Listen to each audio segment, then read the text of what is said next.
Sirivi, Wanamaide, Uyaimundi Nyaradzi Vanavang, Sirivi, Wanamaide, Uyaimundi Nyaradzi Vanavang, Miripiri Nyoro Inovava, Miripiri Nyoro Kuvava, Miripiri Nyoro Inovava, Zamedza Miripiri Nyoro Kuvava, Miripiri Nyoro Inovava, Miripiri Nyoro Kuvava, Sirivi Wanamaide, Uyaimundi Nyaradzi Vanavang, Sirivi Wanamaide, Uyaimundi Nyaradzi Vanavang, Miripiri Nyoro Inovava, Miripiri Nyoro Kuvava, Samedza. 9 people watching. Welcome, ladies and gentlemen. And Aswera, B, how are you? My brother B. Zuru Fambere. Magadi Ivana Zimbabwe.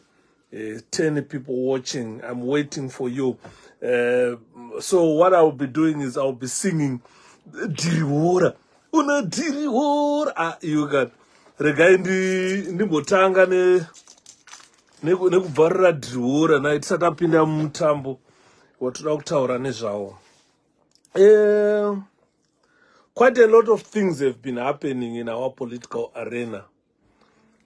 So I'm just making this presentation to see if we have got any better opposition leader than President Nelson Chamisa. To say, look, if you feel like you are better than Chamisa, can you simply step up and lead? Then we see how you are better. There are quite a lot of considerations, quite a lot of things that I'm going to talk about tonight, which things I feel like Chamisa or President Nelson Chamisa has been the best foot, or is still the best foot, or is the only best foot in this struggle. These sentiments are felt by a lot of people out there. If you look at me, I'm 52 years old. President Nelson Chamisa is just 46 years old. There is a difference of 6 years. But I have never been brave enough to face ZANU-PF as a leader. To be say, look, I need to be to challenge. I want to be president of an opposition political party and lead from the top, or lead from the bottom, or lead the people of Zimbabwe into independence. I've never done that. You have never done that. Those condemning President Nelson Chamisa are naysayers, people who goes on internet and type rubbish on X, type rubbish on Facebook, type rubbish on this and that.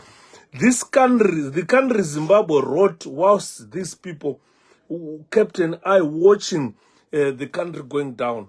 Not even one of them was strong enough to challenge the regime, to say, I want to be president in this country because of this and that reason. But a 40-year-old man in form of Nelson Chamisa threw in or stood up to say, look, I want to challenge ZANU-PF. I want to be president of this country. And you know what happened? He ruffled feathers of those within ZANU-PF and those without ZANU-PF. They started saying we can't be led by a young man. ZANU-PF started calling him a boy. This boy, he needs to grow up. They produced cartoons whilst President Nelson Chamisa was in Pampas and so forth. A lot of rubbish have been said, have been posted on social media. But if you want to see that this man is serious, look at how he consistently challenged ZANU-PF. Despite being bludgeoned, he almost died. I think very few people now can recognize the incident that occurred at Harare International Airport I'm talking about an incident that occurred at Harare International Airport when President Chamisa was the member of parliament for 𝐾𝐻𝐻, and he was going to Brussels. On that day, he wanted to catch up a flight, and Central Intelligence Organization people stepped in, struck him with a rod. If you see President Chamisa Panapawa, asimanganda, no, asimanganda, but it's simbi yakarwa paipai. It's a rod, simbi yakarwa paipai. He got semura skull, so he has got a crack on his skull for being a member of parliament, for going to Brussels to represent his country, Zimbabwe. The guy loves his country. So I am saying, Holly, how are you? I am saying, if there is anyone thinks is better than Nelson Chamisa, please step up. We want to see you. Tira kuonai kuti ndimi mune esimbi mabhora. Zimbabwe ine magwara. Rega ndimboshaura hangu inini vanhu vachiuya uya tikurukure. Ona dhiriwo rairo vanogara mudhiriwo, dhiriwo rarembanje. Gara mudhiriwo, dhiriwo rairo vanogara mudhiriwo, dhiriwo rarembanje. Gara mudhiriwo vakomana vanogara mudhiriwo, dhiriwo rarembanje. Gara mudhiriwo musatambe navo vanogara mudhiriwo, dhiriwo rarembanje. Vanogara mudhiriwo, dhiriwo ravakomana.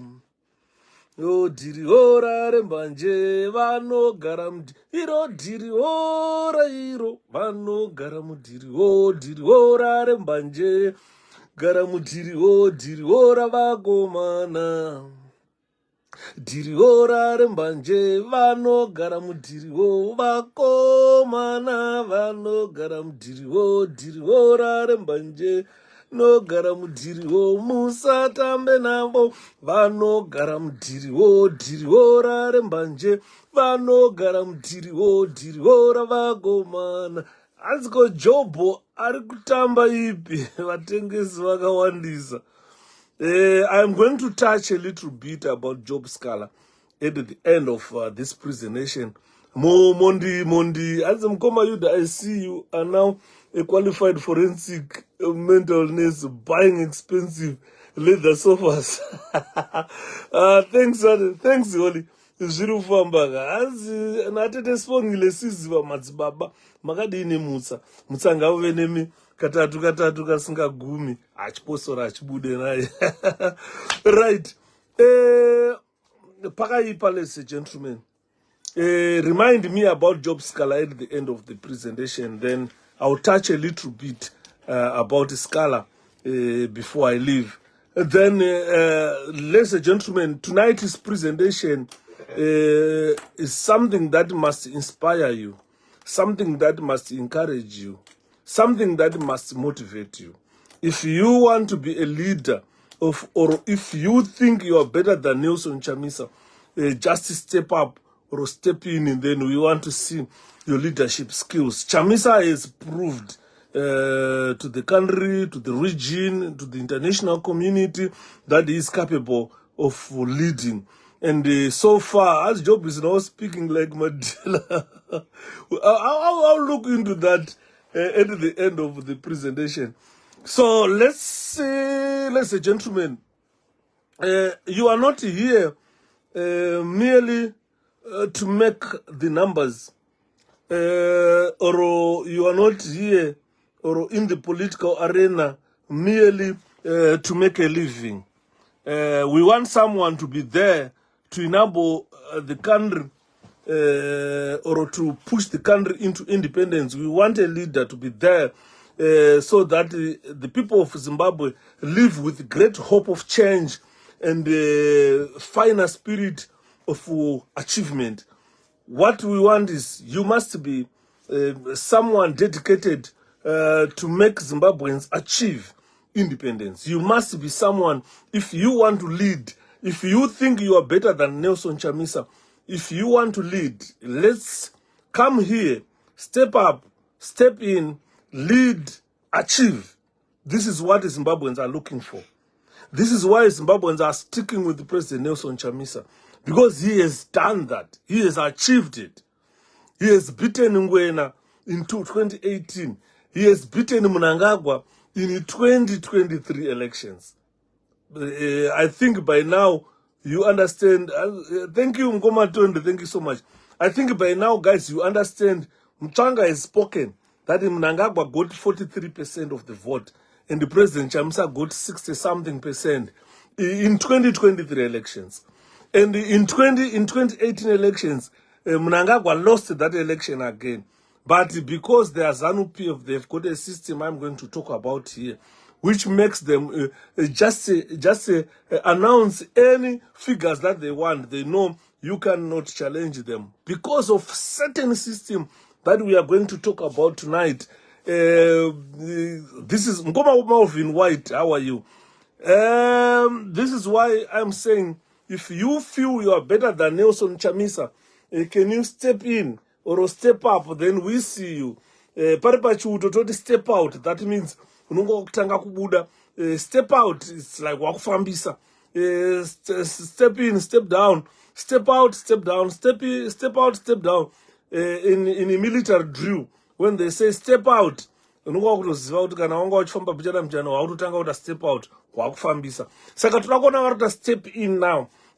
Pachisivirian toti step in kuti wewe jamba pinda turakuona utungamiriri wako.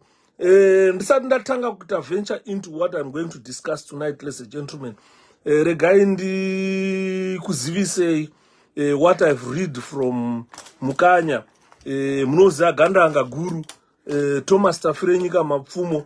Hapana vasingazivi. Ukataura nyaya yaThomas Mapfumo, unotoshamisika kunzwa muZimbabwe nachiti haazive munhu anonzi Thomas Mapfumo. Gandanga riri known worldwide. Ukaenda kuGambia, I'm telling you, I was surprised. This guy from Gambia, when I said I come from Zimbabwe, the first person he asked me was Thomas Tafire nyika mapfumo. Where is Thomas Mapfumo? You know, I took pains to explain to him that the legend is still there, still surviving, making music. Ndofunga music yakutwana mudhara izvinozvi yangowe music yekuinspire vadiki, inspire, encourage vadiki, kumotivate vadiki kuti vaone kuti Zimbabwe inyika yavo. So I went on his page. I'm so saddened that he has lost his sister in January. His sister is no more. Remember, last year he lost his brother, and this year, January 2024, arina kutanga zvakanaka gore. Mudhara varasikirwa nasisi vavo. Saka tinoti kwandiri inini nditete, pamutupo wedu nditete. Kuna ndikaona mukanya mukoma, hanzvadzi dzangu ndinechiti vana tete, iye hanzvadzi yangu yatisiya. Saka ndinenge tichibata maoko tichiti kuvana mukanya tarasikirwa nasisi, tarasikirwa natete. Ndozvipanga mazano zvevana vedu ava. Dai tanga tiri kuZimbabwe, vana ava nditambure nevana vasikana. Varipo vatete vaya ndinongoti motikari isai fuel endai navo kwava mapfumo. Ndo kuna tete variko, rayirai vana ava, handimaona. Saka ndo tete vacho vatisiya. Ndo kukaenda kuMalawi, tete vakaita tete vatisiya, ndinenge ndichiti ndibaba. Vanonzi babakadzi. Saka ndibaba, kana ndikavati tete. Saka pamutupo tinobatanidzwa nemhuri yekwamukanya.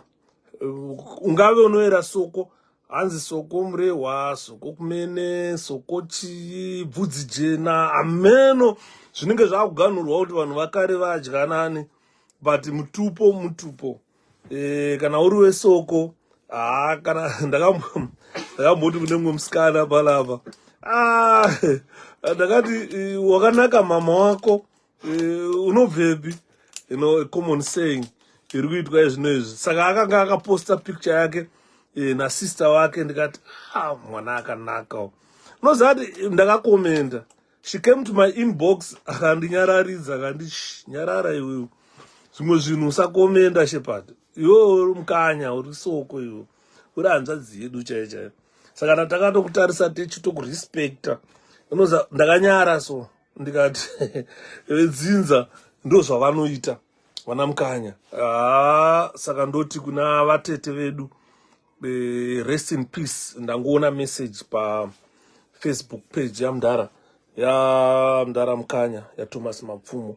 Saka ndoti kuna tete rest in peace. Tovabatawo maoko totione matambudziko kuna Mukanya. I'm so disappointed. Ndaenda pa page ipapo ndaona pane very few comments, very few people. Please, let's strong pa page yaMdara Mukanya tibate maoko. Ndo mabatiro atakutomita maoko Mdara wedu. Inini ndine namba dzavo ndichatotora kufona chaiko ndichiexpressa my condolences. Saka ngatibate maoko. Gandanga redu. Mukuru wedu akarwa hondo yechimurenga. Akapinda muNew Zimbabwe. Haana kumira kuti hurumende ive accountable for anything it does. And he become number one state enemy. Tese mungangoti vana Shepherd vakapanduka. Mukanya havana kupanduka. But he wants to make government accountable for its action. Saka ngativabate maoko. Ndo his only surviving sister who has passed on. Saka zvakureva kuti havachina imwe hanzvadzi yavanoti hanzvadzi yangu. Dzinogona kuve dzipo dzimwe dzeukama, asi yekuberekwa mudumbu mamai ndo yatisiya iyi. Saka ngativabate maoko. Hakuna chinorwadza kuti unoshayikirwa nechi nasisi, but unotadza kuenda kunoviga hanzvadzi pamusaka pekuti wakagarirwa ikoko vanenge vachida kukuraya. And there is no doubt that if the Zimbabwe government lay its hands on Thomas Tafrenyika Mukanya Mapfumo, they will leave him dead. They want him to die. Saka achine Mdara vachine zvakawanda zviri musoro mavo zvatiri kuda kupakurirwa. Saka tikavati vaurawe, tovati Mdara endai mobata maoko vanourawa, tosara tisina gandanga. Saka ngativabate maoko. Andimaona. Saka maona ndati handingatange kuita presentation ndisina kuexpressa my condolences to the Mukanya family, kumhuri waThomas Mapfumo, nekumhuri yekwedu wana Mukanya, kudzinza rekwedu tarasikirwa. Isusu ndisu wana Mukanya wacho tarasikirwa. Saka ndati regai tipinde tone. So, ladies and gentlemen, tonight I'm going to talk about a lot of things, scenarios in our country that led us to where we are today. And I have stated that if there is anyone who thinks is better than President Nelson Chamisa in this struggle, step up, step in. Let's see you. Because he resigned from CCC. Up to now, there are people in CCC claiming to be vice presidents of that party. And no one is claimed to be president of that party. And if you look at the just ended by-elections, which were held last Saturday, you can tell that party is gone. And you can tell that the people of Zimbabwe do not follow a party, but they follow a leader. There is something that we have noted in Chamisa, that we all rally behind Nelson Chamisa. Ungangosara uri wega usinga rally behind Chamisa, but unenge uchitosarira kumashure wega uchisara wega. Anditimaona. Saka we are in a very dangerous environment to practice politics in our country. If you look at the way our uniformed forces have been politicized, it can tell you that, this is a very dangerous country where the politicization of the Zimbabwe National Army has been accelerated, and are now soldiers are now in administration of the country. When I'm saying soldiers are now in the administration of the country, they are doing quite different jobs. Ex-soldiers or people forced, soldiers, generals forced to retire and assume duties in parastatals like ZESA, GMB, National Railways of Zimbabwe, ZINWA. Some are even re-seconded to the prison, police, and so forth. So that means every corner of Zimbabwe is being politicized. Every corner of Zimbabwe is being put under the administration of ex-soldiers, senior generals, those people who participated during the war. Zimbabwe National Army has stepped into the has stepped in to run the crumbling country, or they've contributed to the crumbling of Zimbabwe, or they've contributed to the downfall of our country. Because if you look at most of these guys, they never went to school. Some of these were just in grade 7 when they left to go to the liberation war, to join the guerrillas to fight for independence of Zimbabwe. Some of them, those like you see in NRZ, I've got a very good example of those who came to prison. You can see that the Commissioner General of Prison cannot write.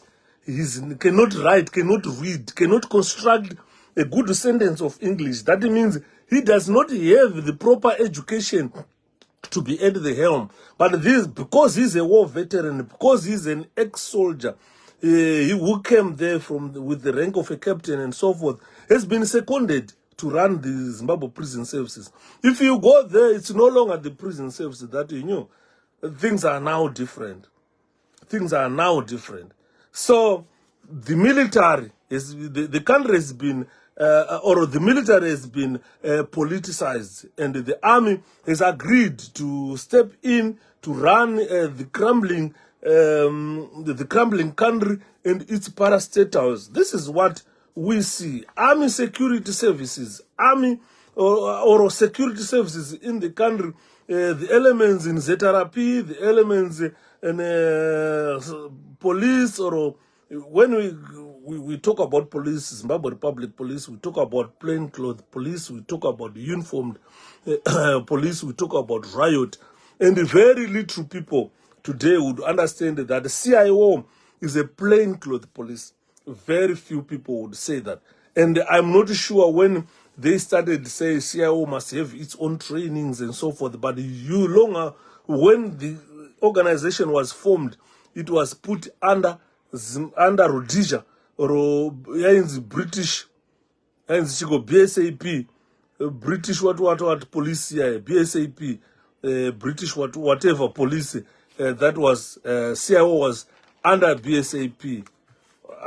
So, ladies and gentlemen, kana tichitaura zvara nhasi ngativei toda kuziva kuti panapa toda kudzidza. We want to understand exactly what was happening in the country. Some people are crying this is the demise of Nelson Chamisa. Some people, those predictors of doom, yeah, it is called British South Africa Police, BSAP. I used to know BSAP, and that South African police just ran away. I'm surprised if you go to Zimbabwe that millions of Zimbabweans are in South Africa, and South Africans are attacking Zimbabweans. But they don't know that in Zimbabwe, Zimbabwe was under management of British South African police. Zofana kuva ring into South African people's mind. Why was it called British South African police and found in Zimbabwe? Johnny John, I think we need to tell them that we are part. South Africa is part of our country as well. Is our country as well. I need him on.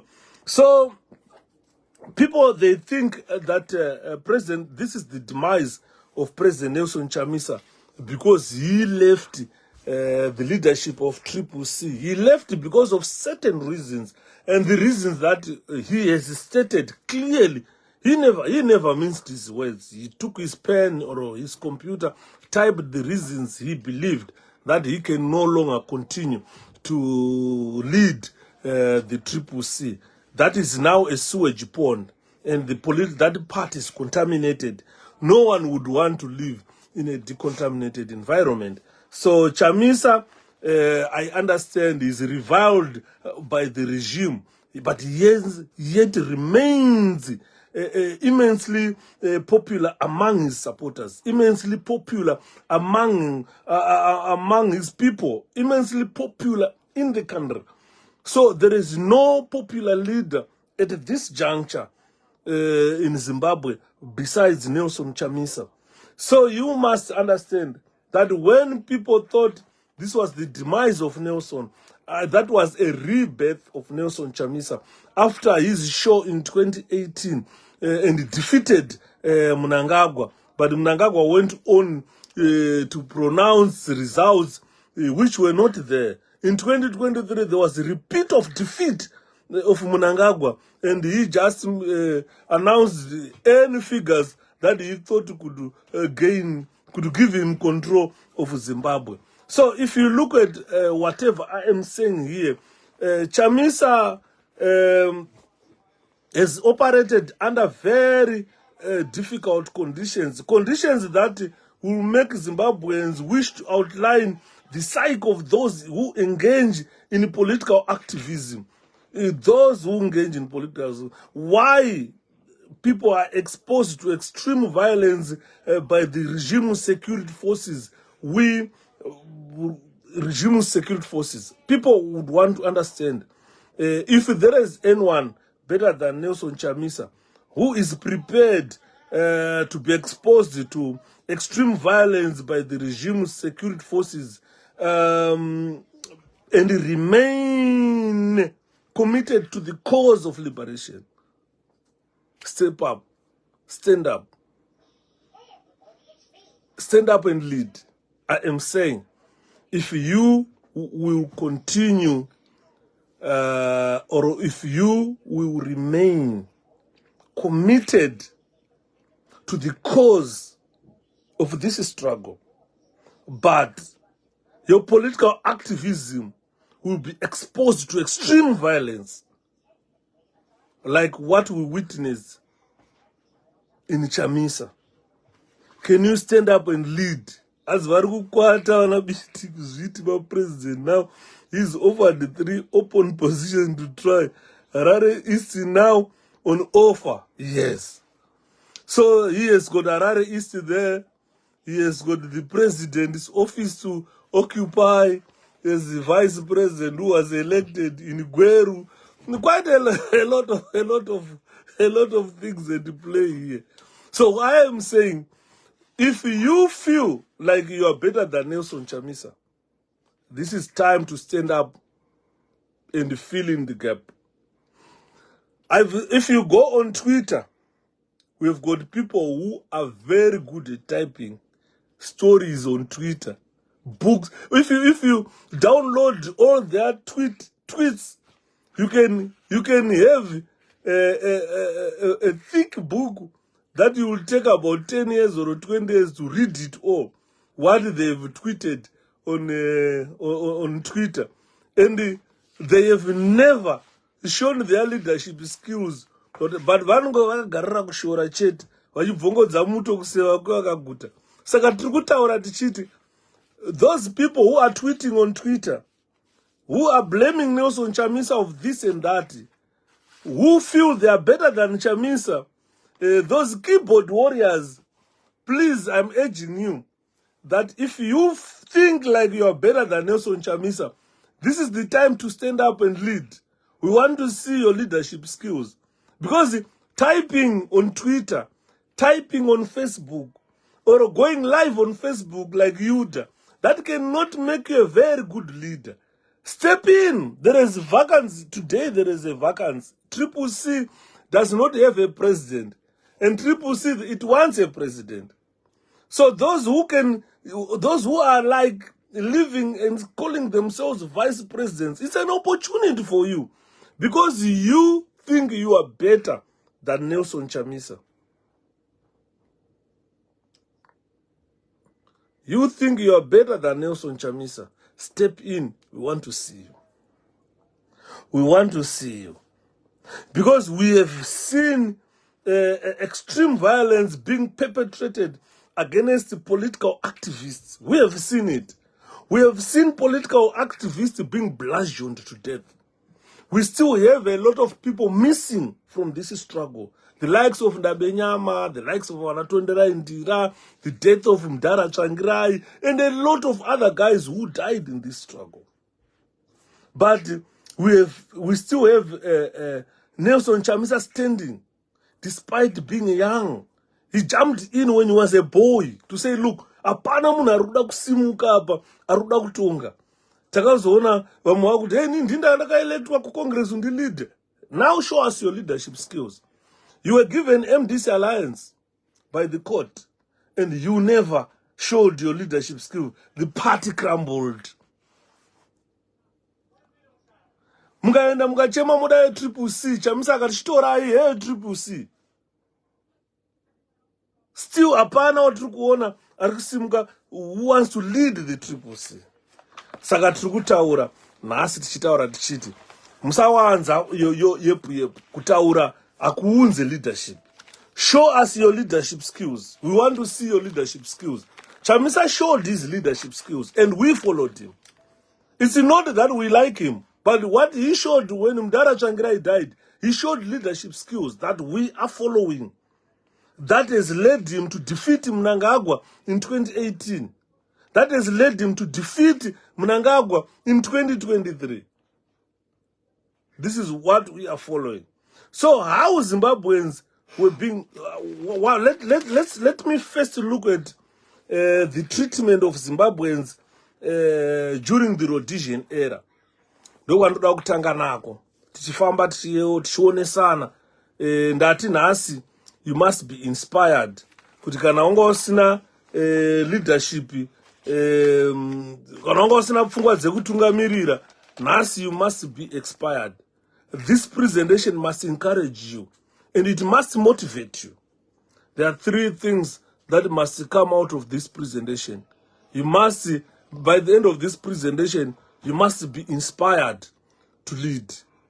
You must be encouraged to take part in this struggle. You must motivate yourself. Be motivated to say, yes, I can. Because I'm going to look into a lot of things, especially things that happened during Rhodesia. I'm going to look at what happened during the Rhodesian era. If you look at what happened during the Rhodesian era, black people, you and me, we were called kephas. Ama 2000 avazvizivi.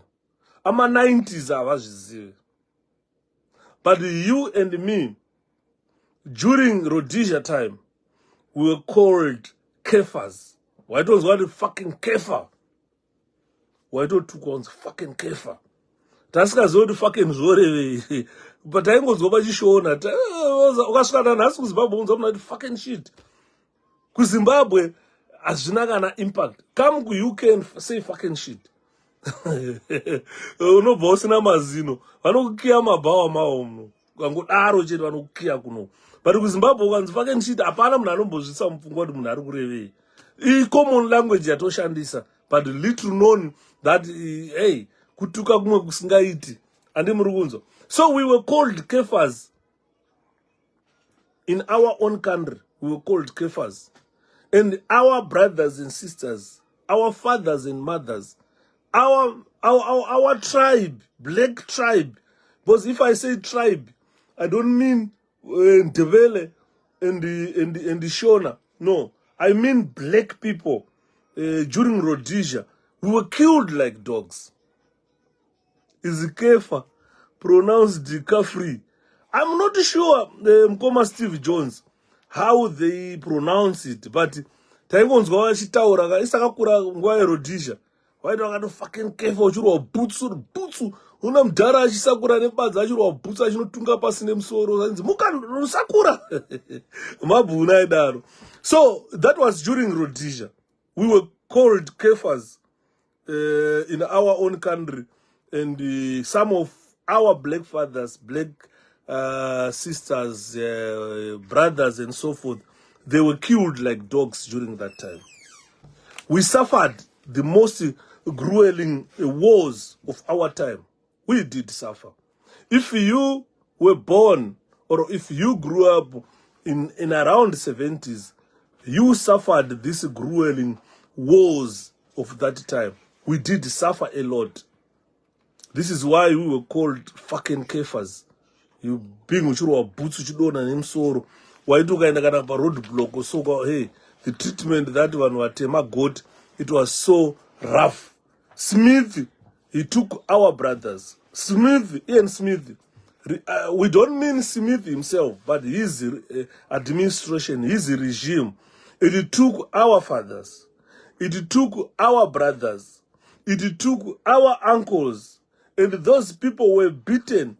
Some were beaten to death. Most of them were beaten under our watchful eyes, so that tomorrow you won't do like what they used to do, support the gorillas. Some were beaten to death whilst we were watching. I remember I spoke to you about the death of Mdara Maramba, akadimburwa musoro nemagandanga during the war. Takati report takatarisa achifa. Ndipo takatanga kuona kuti munhu anofa sei. So you find that during this grueling guerrilla war, a lot of things, bad things happened. We saw brothers, we saw fathers, we saw uncles being beaten by the regime, being killed by the regime. And the rest and others were detained in notorious prisons. Most of them were hanged at Harare Central Prison. They were detained in Wawa prison, notorious Wawa prison. Some of them spent 8 years there, spent 10 years there, spent 15 years in prison. And some disappeared. We never saw them. We've got Edison Stole, who disappeared in Sakuba in Mtare during Rhodesia. And up to today, nobody knows where Edison Stole is. People will quickly jump again to tell me, to remind me that Shepherd, look, in Zimbabwe, we still have people missing. Itai Dzamara, up to now, nobody knows where he is. It's like Edison Stole being who disappeared during the Rhodesian era. But under independent Zimbabwe, we still have people disappearing. Something that must ring in your mind. Are there any differences between Ian Smith and Emerson Mnangagwa or Robert Mugabe or ZANU-PF government, Rhodesian Front and the ZANU-PF government? Are there any differences? Because we saw the likes of Edison Stole disappearing. Up to now, nobody can tell where Edison Stole is. Up to today, nobody can tell where Ndabenyama is, where Itai Dzamara is. They disappeared in an independent Zimbabwe. So I am saying that during Rhodesia era, Ian Smith and his regime used to take our fathers, used to take our brothers, used to take our uncles. He used to beat them right in front of you to see. He used to take them and lock them up in notorious or detain them in notorious prisons. Some of them stayed for over 10 years, over 8 years in prisons. Smith, during that era, Smith used to close schools. Schools were closed. People were not allowed to go to school because there were gorillas found in this area. So to try to deal with the gorillas there, Smith would close schools. I witnessed it was in that was 1977. If I can still remember, in 1977, I witnessed in Norton, pane chimwe chikomo so chiri kuNorton. Kote muNorton chaimo, but chiri kwana uchienda kwana Mugwendere, uri kwana Mugwendere uko kuna Sandringham area iyoyi. I still remember 1977. Kwakanzi kwakaonekwa magandanga that area. Guys, it was like kwakaita. Still remember that incident. You know, quite from Mazurori Masoja, Rhodesian Front, they were going operations when kwakaonekwa magandanga. So they didn't know that magandanga anga acherera zvima landmine muroad. Vacherera landmine. Masoja acho akatopfura tichitomaona so achifamba. Then one of their lorry yakabva yarohwa nelandmine. Pakafiwa ipapo. Pakafiwa. Unoza takatanga kunzwa pfuti kurira. I don't know kuti paitwa ambush or whatever what happened there. Pakarira pfuti. Pakauya ndege dzikabhomba chikomo ichocho chakabhomba maskati wayo taikuona pumbu dust mugomo kana raiuraya magandanga imomo anga arimo kana we don't know what happened. That ndakatya. I was growing up in 1977. I was 6 years old. Takatya ipapo. Takatya with what we saw. So ukatasa area yese zvikoro zvakabva zvavharwa kwana Mugwendere kwese Sandringham school everywhere vakavhara zvikoro, and the shops were closed, grinding mills were closed, and the people were restricted transport was restricted kufamba imomo. The Selous Scouts wakabva mount ama roadblocks kwese kwakusafambike area iyoyo. District rese renotonera kwakusafambike because they said there were freedom fighters who were spotted in them, who had planted that landmine that had killed a lot of the Rhodesian front soldiers. So they were called them terrorists. We were informed that terrorists were found in this area, and because they were told that you should have alerted the security forces the presence of terrorists in that area who planted a landmine that killed the Rhodesian soldiers. So, Kwakaitika noise, that was 1977, and I can still remember that very well in the area, Yanam Gwendere, Kunoton. So, if you look at during that time, Ian Smith regime was under sanctions, but if you look at what was happening during that time, they were wearing very nice uniform, they were eating healthy food. Ndopatakatanga kuziva kuti kune chikafu chinonzi beef chinogara mumagaba. Taiziva kwaive tuma orange so twaigara tuma orange mazoe twakatanga sugar so twakati pre-powdered. Waitodira mumvura chete wokurunga so wotonwa. Taizvidya ipapo. Ini ndakazvidyira pakuti paFararain, ukaenda pafarm yainzi Fararain next to 𝐏𝐫𝐞𝐬𝐢𝐝 College paFararain. Kunoimbwa naSulu kuti zvandifungisa kwedu kusaruwe uko kwandakakurira anondifungisa kure mupana uya. Saka ikoko sekuru vangu inini, mai vangu, my mom's sister, vakanga vakaroorwa. Baba munini wangu vainzi Fokina Phiri. Baba vavo vainzi taivati Aphiri. Sekuru vavo baba vamunini wangu taivati Aphiri. Saka vaishandira murungu ainzi Kasiya Pfumbi. Kana kuti ainzi murungu is still alive. Ndakambomuverenga ari ndiye chairman we tobacco farmers what muZimbabwe. He was alive. Sekuru wangu iwao. Saka he was the garden boy wepaprazi papo paFararain. Saka vaiti nguva yehondo iyaya mabhifa akauya aiuya pamurungu paipai. Isu taidaidzwa manje kunzi yaimutore mabhifi. Saka taienda kweko tichinotora mabhifi, taipinda nemapaddock emombe tichidya molasses emombe. Taito molasses inenge iri mumadrum. Saka taitovhura chidrum chaiye chatonyika chimuti tichinanzva molasses iyaya. Yainaka stereke emombe iyaya. Saka ndo pandakatodyirawo mazoe andiri kutaura, patainwira tumazoe twandiri kutaura. Taipiwa tumapackets twacho nasekuru nemabhifi. Onda kumba wakaremerwa. Ndo patakatoziva kuti kunodyiwa beef. Takadya beef in 1977, 77 and 78 takadya beef. Aona zvekutamba zvezvo. So during that time, Smith regime was under sanctions. It was under sanctions, but their soldiers had very nice uniform. They had modern weapons. They had even mapara boots. Ma crocodiles. Ma puma. What you can say about masoja akarongeka aya.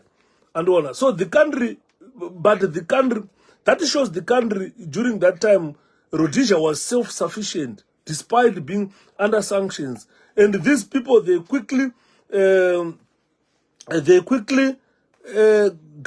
together or gathered together. So sanctions became nothing to them, more than just a slight inconvenience. If you looked at how the army, the Rhodesian army, was catered for during that time, you can tell that sanctions were just a slight inconvenience, because those Rhodesians, they united against sanctions, they worked against sanctions, and they made sure that the basics were provided. And during that time, Harare developed, Zimbabwe developed, or Rhodesia developed. It never stopped developing. There were no potholes. Why took a famba maruzeva? Look how I want my potholes, and those potholes were caused by land mines, not by road construction. You see, you couldn't, you could travel from Harare to Norton to Chegutu. Area yese takaifamba yaye tichikura. Tichigara muHarare una na Hitfields kwekwe. Mamusina poto muHarare, mamusina kana tsvina muHarare. But this country was under sanctions. It was under severe sanctions. Those who understand what I'm saying, I know AMA 2000 won't understand this, but they must learn from this history that I'm telling them. Sanctions during that time to Ian Smith were just a slight inconvenience because white people, they were united against those sanctions and they made Rhodesia work. You can still remember that South African rand was far less than Zimbabwe dollar, a pound. British pound was 1:2. 1 Rhodesian pound was equivalent to 2 British pounds. And the economy was sound during that time. This Rhodesia did not give a damn about what Britain and the Commonwealth thought of them, because they had their sound economy. They never give a damn about those sanctions. They never give a damn about what Britain says, what America says, what the Commonwealth says. They did their own things. You understand? Because Smith had declared a unilateral declaration of independence. He had declared UDI. You understand? Thank you, Mkoma Malvin. So, if you look at that time as well, Ian Smith himself, he did not allow Zimbabweans or black people to vote. I'm used to Zimbabweans. During that time, there was no Zimbabwe. There was just Rhodesia. I was born in Rhodesia. I'm a Rhodesian. If you were born after 1980, you are a Zimbabwean. We were born in Rhodesia. I am a Rhodesian. So if you look at during that time, that era in Rhodesia, only 7,000 black people were allowed to vote.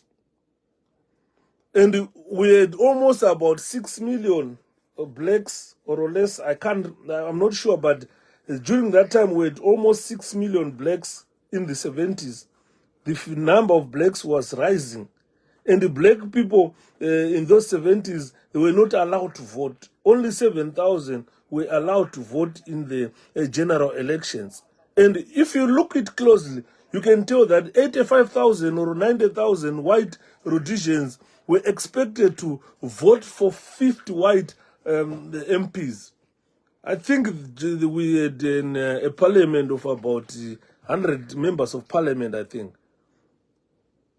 But out of 6 million blacks, 85, there were 6 million blacks and roughly 85,000, 80,000 or 100,000 white people who were allowed to vote, but they were allowed to elect 50 members of parliament, and only 7,000 blacks were allowed to vote. The rest were just treated like animals during that time in Rhodesia. This was another cause of the Chimurenga War. People were demanding 1 man, 1 vote. They knew that there are 6 million blacks. If we go and vote against 85,000 or 100,000 whites, obvious, the white dominant regime of Ian Smith would fall, and the majority black rule would be introduced in the country. So if you look at the majority of blacks were during that time, they were spat on. So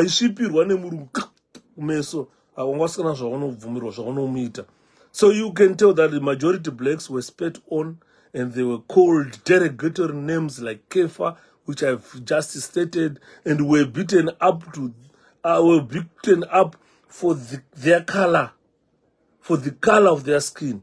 Waganda kupinda mtown anaona kuna face street wanzi kweka kwa sakavumira ufamba waingokikwa kweka kuna face street wokikwa bhuzu andiro osvipirwa because wanga uri munhu mutema.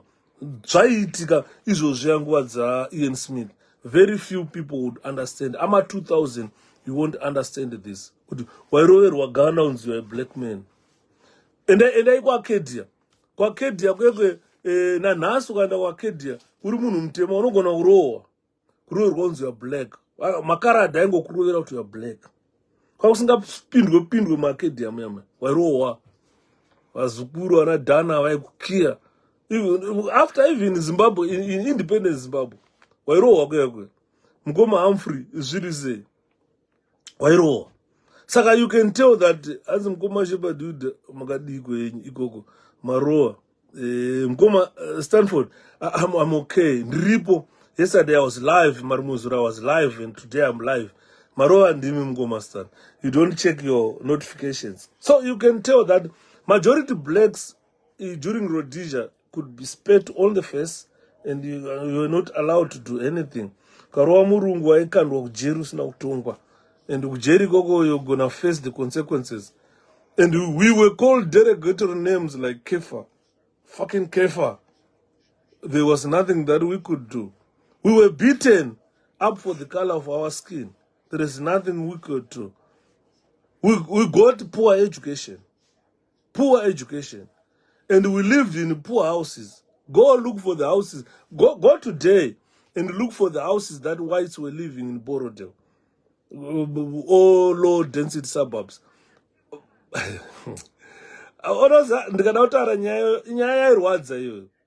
you go to Harare today, go and see the demarcation between Mbare here. Eastern side ndokwaiva nemadewe where white people used to live, eastern side of Harare. Then on the center there was Mbare, and the location gone were clean up Mbare, no Shandam town. Then the western side of Harare, there were industries there, where the industry smoke would go into Kambuzuma, Ana Glenora, Haifirudzi, Ana Western Triangle, Anani kweso, Nana Gaza kweso, Budiro kweso. Those were high density suburbs where poor houses were found. Kwakurukuma location, ainzima core houses. Kwengo waka 2 bedroom, 3 bedroom, bands garab. Kuti muite mu provide labor. Kwa gadzika kwacho eastern side kwayo nema industry. Saka maino travel of ma location, muchenda kuma industry, hutso ma industries where waizara kuma location kwenye ikoko. This is how Zimbabwe or Harare was planned. Every city in Harare was planned. So black people were relegated to those poor houses because of your skin as a black man. We lived in those poor houses and you could not get white collar jobs. Why do I end up mine? Why do I end up my company memwe? You will never find a black man as a manager because we had received poor education. You rarely found or you never find one black man as a manager. My office beme maisungwa matai amaikwanisa kuona mune munhu mutema. Secretary, accountant, whatever. There were no black people there. That was Rhodesia, my friend. AMA 2000 won't understand that. Why Zimbabweans took up arms against the Rhodesians. Because that treatment was not in Britain. It was in Zimbabwe. And today, unaona vanhu vachichema vari kubritain kuti ndaitwa racism. That was happening in Zimbabwe. Hakuna munhu mutema waiona ari manager pakambani. Zvakafanana today, even if you come to England, supervisor wako chahagona kunyora munomu. Ndakamboudza someone, I told someone kuti pabasa pandakamboshanda so ndaiona munhu yanga ari supervisor wangu kuno ku-UK.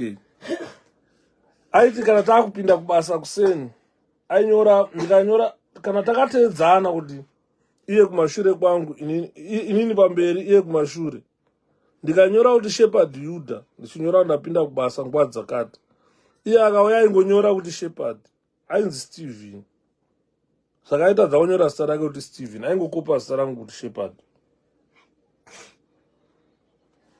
Aingokopa my name kunzi Shepherd, iye achinzi Stephen. Saka pandobuda kubasa paipai ndakucheka zita rangu ndaiona panana Shepherd too. Saka ndakazombobvunza kuti kumwe Shepherd ari panapa ndiani? Ndikanzi aiwa ndi Stephen, agona kunyora zita rake. Anogokopa sarange report against Shepherdiro. Sorry guys. Paneka plug around in it. And it more. Saka most of it used to be like in Zimbabwe, where you couldn't get white collar jobs. They were meant for white people. Kunyangwa asina gone unyora, kunyangwa asina kudzidza. Aitoita supervisor wako. Aitodzidziswa kunyora mu office imomo kunzi anyore mabhuku and more. So Ian Smith, if you look at Ian Smith, he stood for that. He stood for that segregation. He stood for that discrimination.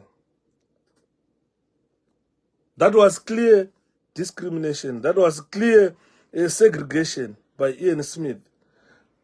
Smith and E.D. Mnangagwa, they seem to come from the same school of thought. It is what exactly E.D. is doing now in Zimbabwe. If you go to Zimbabwe today, you can tell that only ZANU-PF people receive letters from the minister. In a letter, a ministry, kunzi aenda unoemployiwa ku-ikonet. Enda kwakati manager ku-ikonet andopuwa iri tsamba kuti arambe. Iri kubva direct from the minister kuti employ such a person. That is exactly what Ian Smith was doing. For you to get a job, you just needed to be white. Now in Zimbabwe, for you to get a job, you just need to be ZANU-PF. Ukaenda ku recruitment into police, prison and army, varikuya netsamba dzekuborder gaze. That you are affiliated to ZANU-PF. Those are the only people getting jobs now. If you are not ZANU-PF, if you are not a member of the Green Bombers, then you can't get a job in Zimbabwe. So I am saying, Ian Smith and E.D. Mnangagwa, they seem to come from the same school of thought. The same school of thought.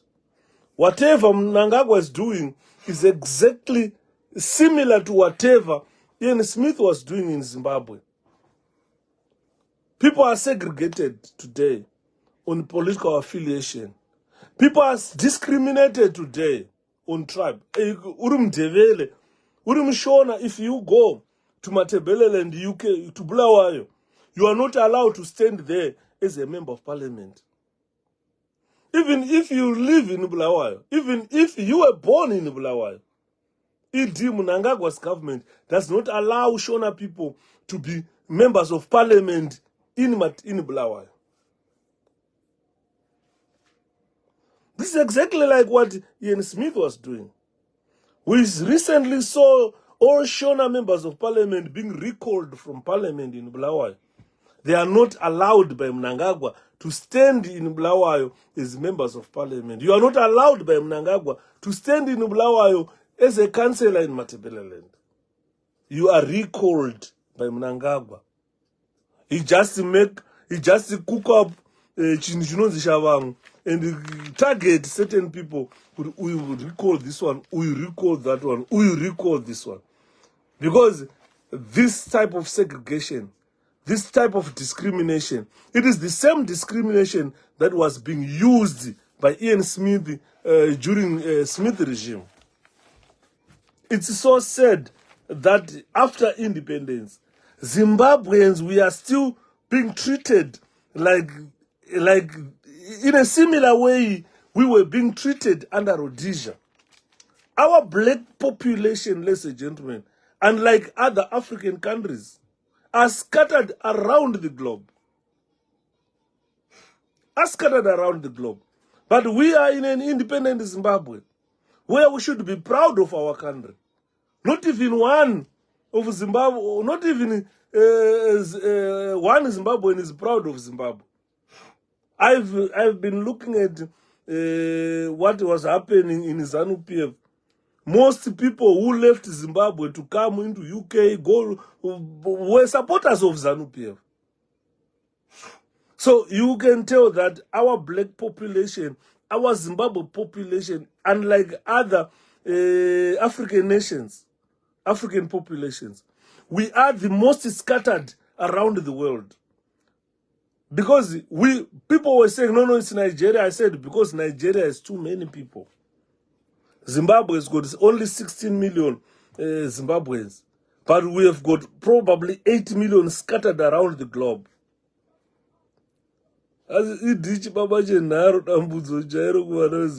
It's so sad that he has turned into exactly his name.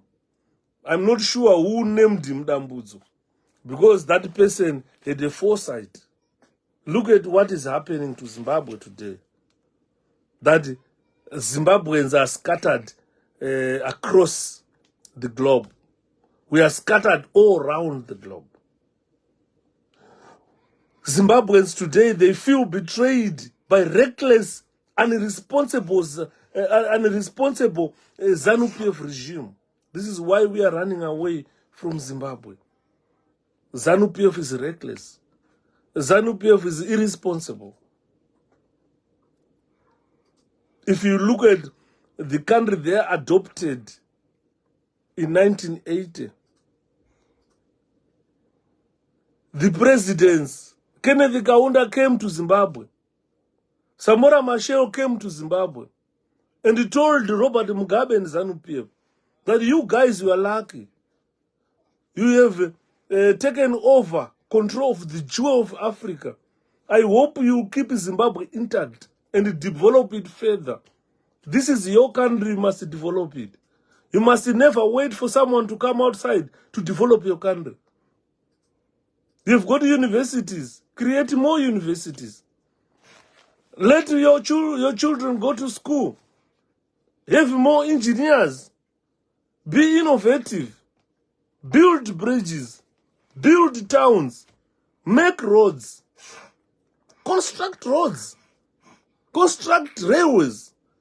And develop your country, develop your economy.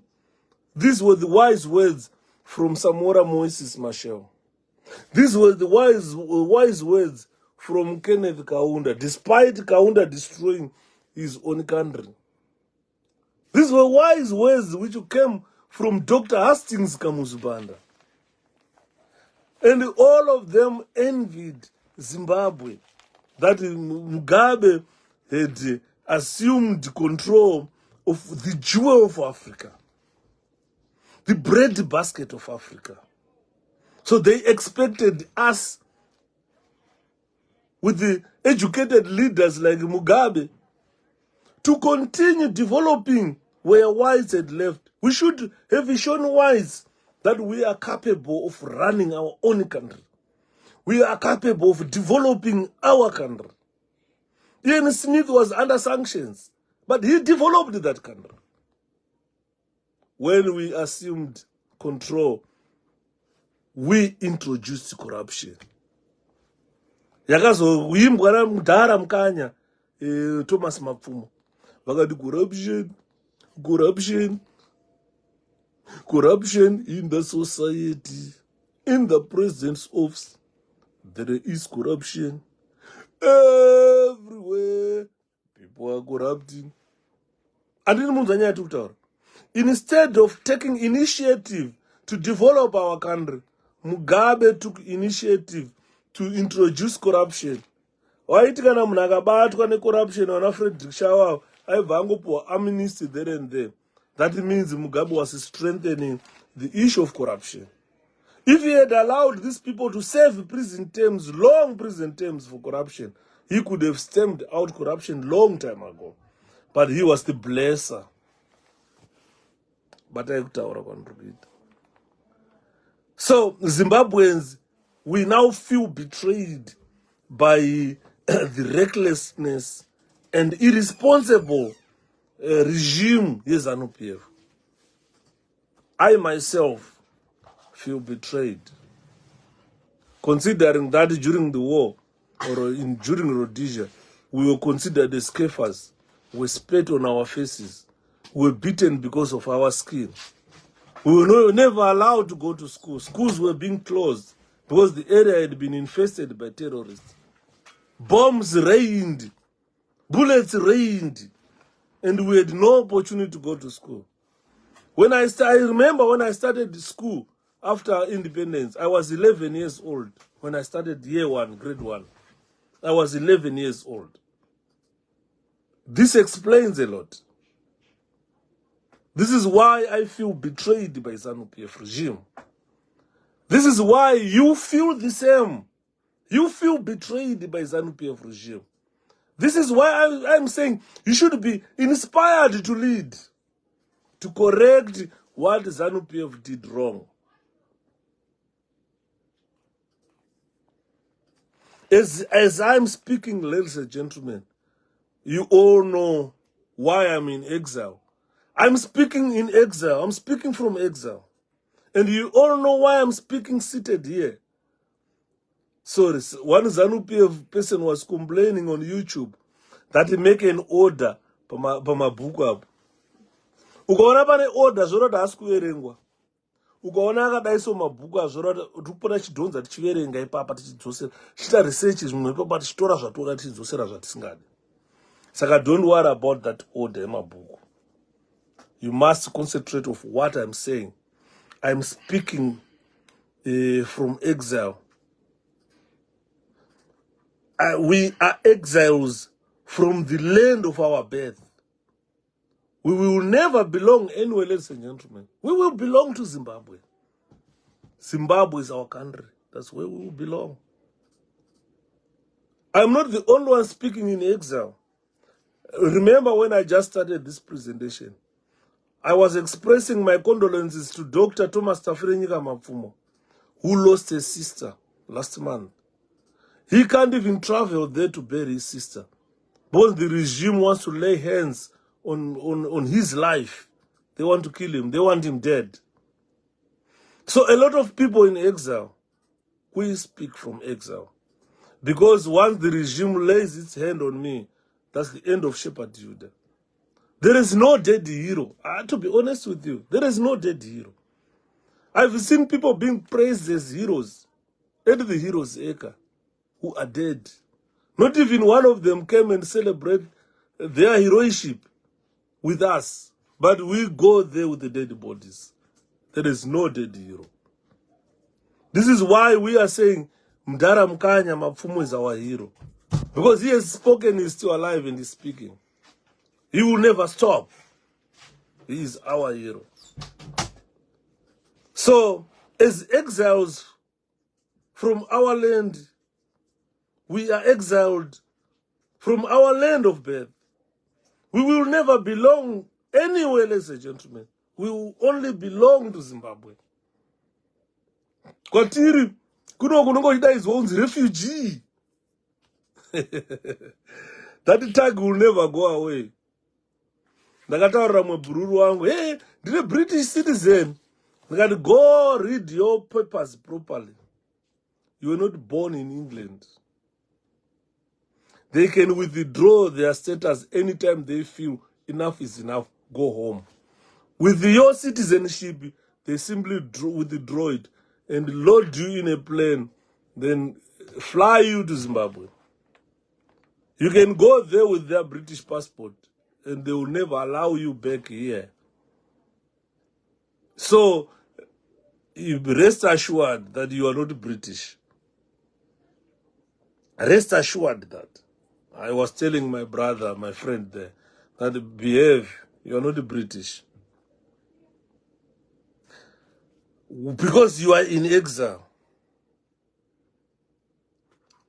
After our country normalizes, we are bound to return to our country.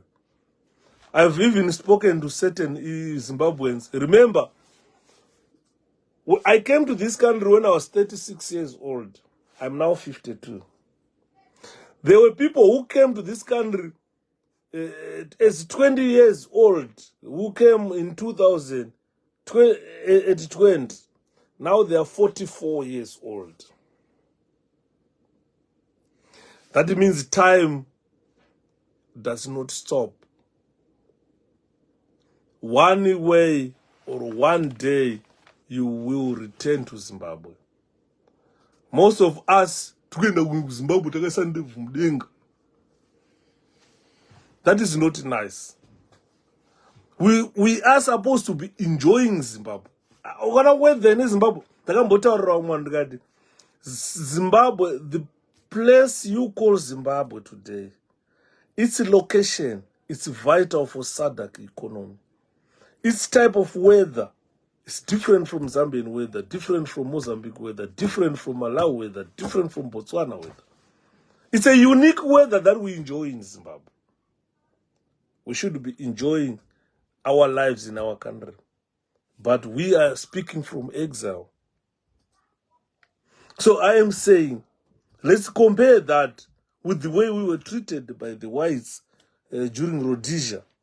Our government, our regime is treating us worse than how we were treated during Rhodesia. I've stated here that during Rhodesia, we were being called kafirs. We were being spat on. We were being kicked because of our skin. And we faced the most grueling war of our time. Some of us, some of our dads, brothers and sisters, spent 8-10 years in Wawa prison, in notorious Rhodesian prisons. Is that any difference from Job Scala spending 2 years without trial in 𝐭𝐴𝐻 maximum prison, the notorious prison? No difference. It's being locked up in prison for no crime committed. After that, after 2 years in prison, you are given a 3-year suspended sentence. What are the differences between Ian Smith and E.D. Mnangagwa, or between Rhodesian Front and ZANU-PF? No difference at all. This is why you see we are all in exile. We've got a lot of ZANU-PF individuals who are also in exile. Where's Kasukwere today? Where's Walter Mzembe today? They are also in exile. Speaking from exile. And anymore. So our prediction, the bleakest prediction, our fears are what is transpiring to us today. The foolishness of our government, the foolishness of those who think they are governing, is the bleakest prediction that Zimbabweans feared. I've just received a message right now that if you go to Chief Charumbira in Masvingo, vanhu vari kugara muvillage inonzi 𝐿𝐴𝐻𝐴𝐻𝐿, they've been ordered to leave that village. Vari kunzi ibvai ipapo negovernment. Ladies and gentlemen, what are the differences of displacement, Land Apportionment Act, whatever acts that were put by the whites, which were displacing Zimbabweans, the black people in Rhodesia? And that is still happening now. Vanhu veku village inonzi halfway maya vari kunzi ibvai pamakagara. They've lived there for 25 plus years, almost 30 or 40 years living at that place. But they've been ordered by government to vacate that land. They're saying you came to live here illegally. Just imagine. A Zimbabwean is being called a foreigner in Zimbabwe. They're being displaced by the government. Pano pavagara pane makuva ana mai nana baba vavo vari kunzi tamai ibvai pano. Voendepi vana veZimbabwe? Ian Smith nevarungu vaiti vakakuti ibvai pano, vaikuendesai kumagame reserve kwavaisvika vocheka land ndobva kuti kuno kuma-reserved areas. Ndo mareserve amunoona kuti kana takubva panapa nana Eustace tava kuenda kumusha kwaRusapo, tikuenda kumusha kwaChundu, tikuenda kumusha kwaKazangarare. Those were called reserve areas which were demarcated by the whites. When we were moved from productive land, that's where we were pushed. Kwakusina madhamu, kwakusina kana nzizi, hakuna mvura, kune mhuka dzinosvika. Tairumwa netsetse kwaChundu. And that still Land Apportionment Act is back. But Zimbabweans are being forced off the land that they lived for years and generations. So you can't tell the difference between E.D. Mnangagwa and Ian Smith, or ZANU-PF regime and the Smith regime. That is the foolishness of the current government. So you find that the majority of Zimbabweans today in Zimbabwe are poorer than they were in Rhodesia. And if you look at our infrastructure today, it's in tatters. You cannot compare our infrastructure with what it was during the Rhodesian time. When we took over control of Rhodesia, renaming it into Zimbabwe, we were supposed to have straight away go into a development of our infrastructure.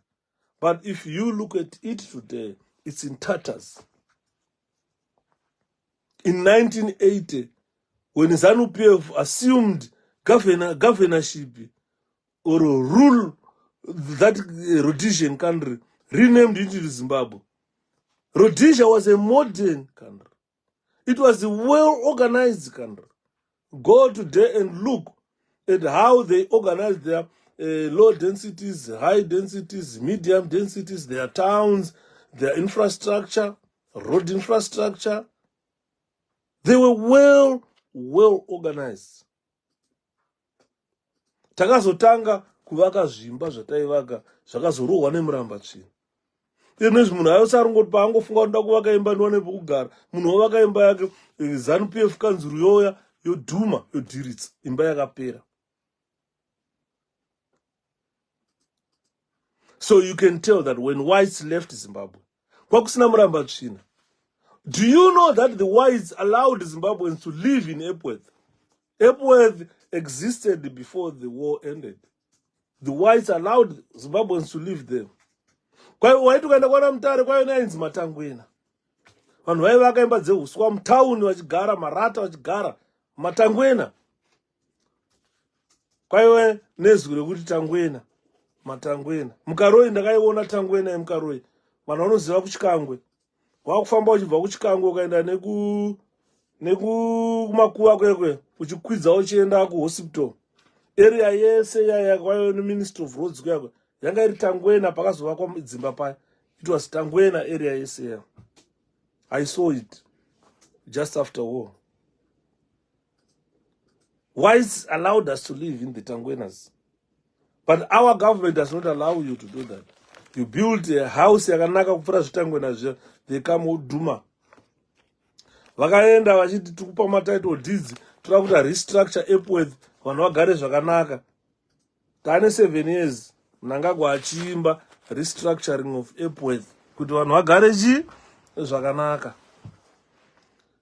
So if you go to Zimbabwe now, compared to Rhodesia, our population now are poorer than they were during Rhodesia. Our infrastructure is in tatters now. In tatters.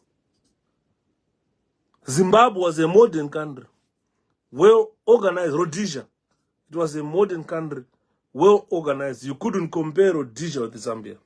You couldn't compare Rhodesia with Mozambique or Malawi. We were better than South Africa. But now our infrastructure is in tatters. And the country left, whites left that country well organized, modernized country. Today, we went back into third world corrupt country. So if you are not inspired to take leadership, to say you want to lead, you want to be president of that country, musatitira noise, musatitira ruzha. That if there is anyone better than Nelson Chamisa, who thinks is better than Nelson Chamisa, step in, tukuone. But so far, the only best foot in this struggle is Nelson Chamisa, and none other than Nelson Chamisa. The vast majority of the population now lives under conditions of incredible suffering. We want to end that suffering. We want a leader who will end our suffering. ED and his cronies, ED and his elite, they live in opulence. They've got Swiss bank accounts. And that agrotech, full of money, full of everything. Ladies and gentlemen, ED and his cronies live in opulence with Swiss bank accounts that are grotesque. Vakanota. Vanonhuwa mari. Kana vachifamba apa vanenge vachidzudza mari. If you look at them, munhu anongomuka ongotora 455,000 US dollars otenga motikari ofamba achigowera. Sulu uya omota. Fandan omota. Sandra Ndebele omota. Jabreza omota. But they're filth rich. Filth rich. Whilst the rest of you are living under incredible suffering. Mune vanhu vari kutengera maparacetamol. Akanzwa musoro watema, unoona inbox kwazara, mukoma Shepherd. Ndashaya kuti ndoita sei? Mwana ari kuda school fees. Ndiri kutemwa nemusoro, ndashaya mari yekuenda kuchipatara. Munyika mune vanhu vanotora 455,000 otenga motikari ogovera. Haina paracetamol nyika iyoyo. Ndakati dai Chivhaya akatora 455,000. Akauya kana kuGermany. Oti ndiri kudawo maparacetamol 455,000. Aipiwa matons and tons of paracetamol. Aienda kunorapa vanhu vari kutemwa nemusoro. Vanhu vari kurwadziwa. Vaitobenefita, vaingosvika vachiudzwa kunzi matablets aya akatengwa navaChivhaya. He was going to be a hero in our country. And some people argue that he's benefiting society. Dai akatenga 2 ambulance, oti parenyatwa 1 ambulance, harasendra 1 ambulance 455,000. Ambulance yaibhadharise kana chitakura vanhu. The society would benefit from that. Tikazvitaura hanzi Chivhaya ari kutengera vanhu motikari achipa iwe uchitengawo maambulances. You see, we are talking of filth rich people here who live with Swiss banks that are grotesque.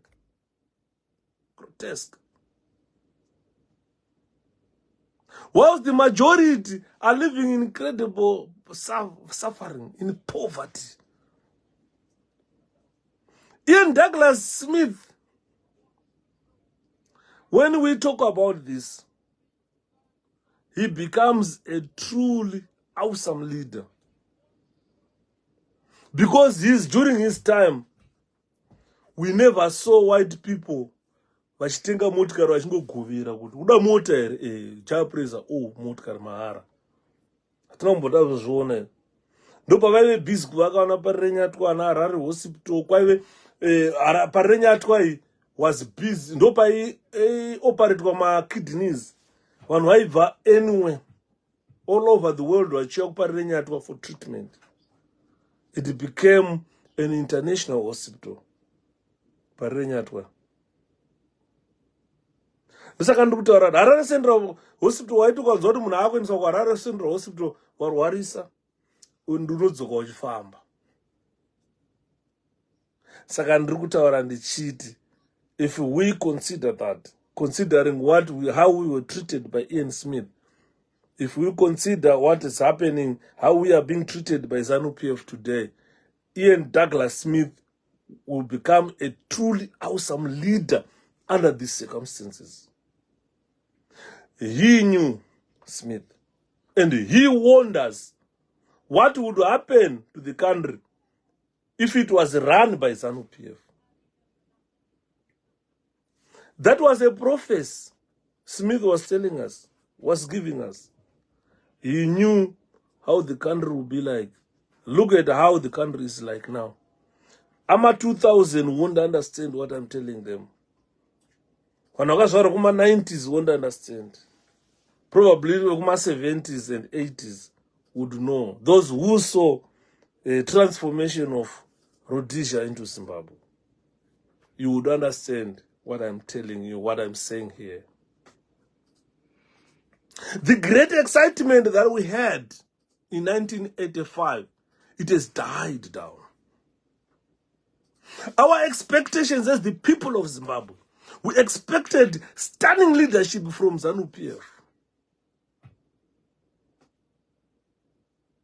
We thought they are bringing stunning leadership. Today, we are millions and millions of black Zimbabweans who are economic refugees in other countries. South Africa being the worst hit by economic refugees. We have escaped starvation. The people of Zimbabwe are escaping starvation. We are suffering. Zimbabweans are suffering. ZANU-PF is responsible for the death of thousands of people in our country, including those Ndebeles massacred, the Shonas massacred.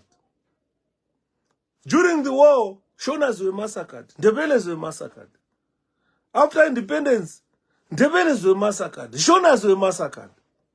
And ZANU-PF is the sole responsible, has sole responsibility of this death.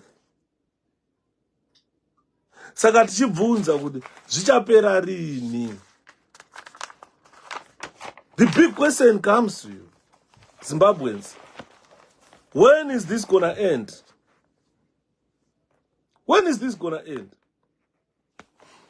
If you go kumashona land istu, ndogaranchudza vanhu, could this northeast part of Zimbabwe, it witnessed the worst fighting in the war of liberation of Zimbabwe.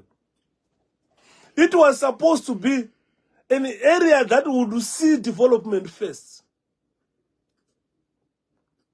to try and caution the people of Northeast who witnessed all these heinous crimes committed by the Rhodesian regime and by the gorillas, the terrorists in that country.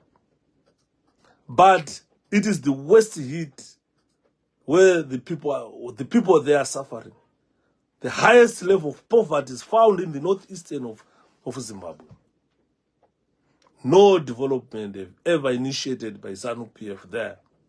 This must inspire you to be a different leader.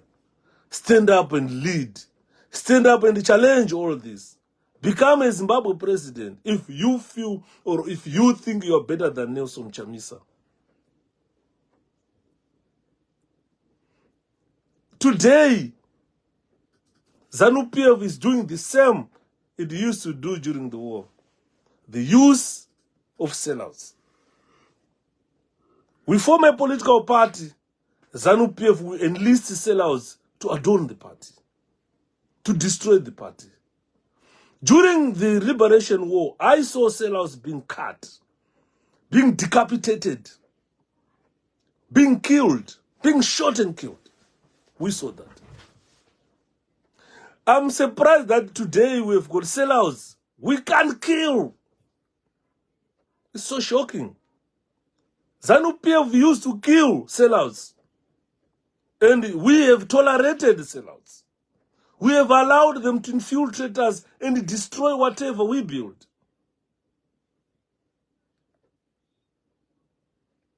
Now Nelson Chamisa has left the party. The sellouts are still there. They cannot assume the leadership of that party. Tarisai ma by-election results anokutaurira kuti Chamisa haasisipo. Andiri muzanya kutaura.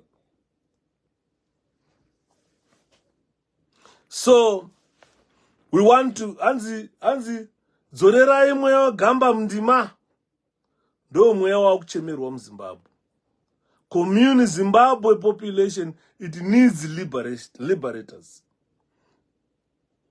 During the war we had liberation, during the war of liberation, we had liberators who were not even paid a cent to go and fight Ian Smith regime, who were not deployed in parliament and let us say, imari yangu yandakashandisa. We don't want mercenaries, politics sedumbu. During the liberation war, it was the will of freeing ourselves from the bondage of the Smith regime. Even after the war, Ndebelers did not get satisfied.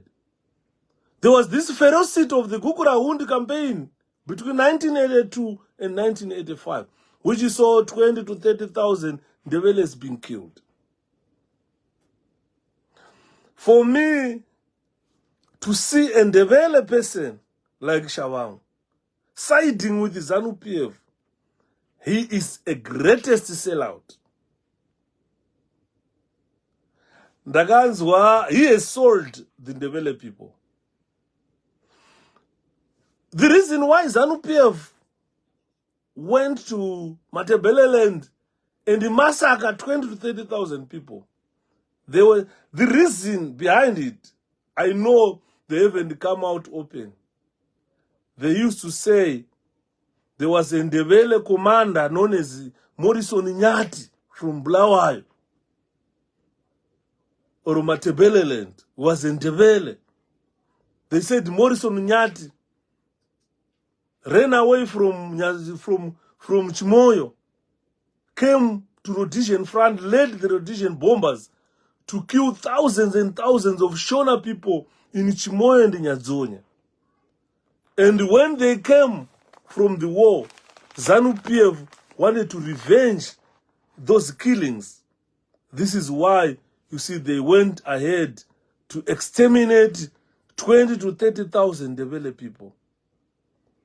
They did not want to see Joshua Nkomo near, because they think Joshua Nkomo was the one who sent Morrison Nyati. But surprisingly, Morrison Nyati came from Zanla forces. He was not a Zipra force. So this was ZANU-PF's revenge against the Ndebele people for the massacre of 20,000, or for the massacre of people at Nyazonya and Chimoyo. They said Morrison Nyati and Ndebele guy led the Rhodesian forces to go and massacre the Shona people. You understand? So, if you look at, according to ZANU-PF, they say Ndebele people are sellouts. Ndopakatanga kubuda nyaya dzekuti anzi Zimbabwe yakatengeswa neshuga nalobengola. And ZANU-PF up to now, they don't like Ndebelers. In ZANU-PF, they don't like Ndebelers. The formation of MDC was spearheaded by the Ndebele people because they saw that ZANU-PF doesn't like them.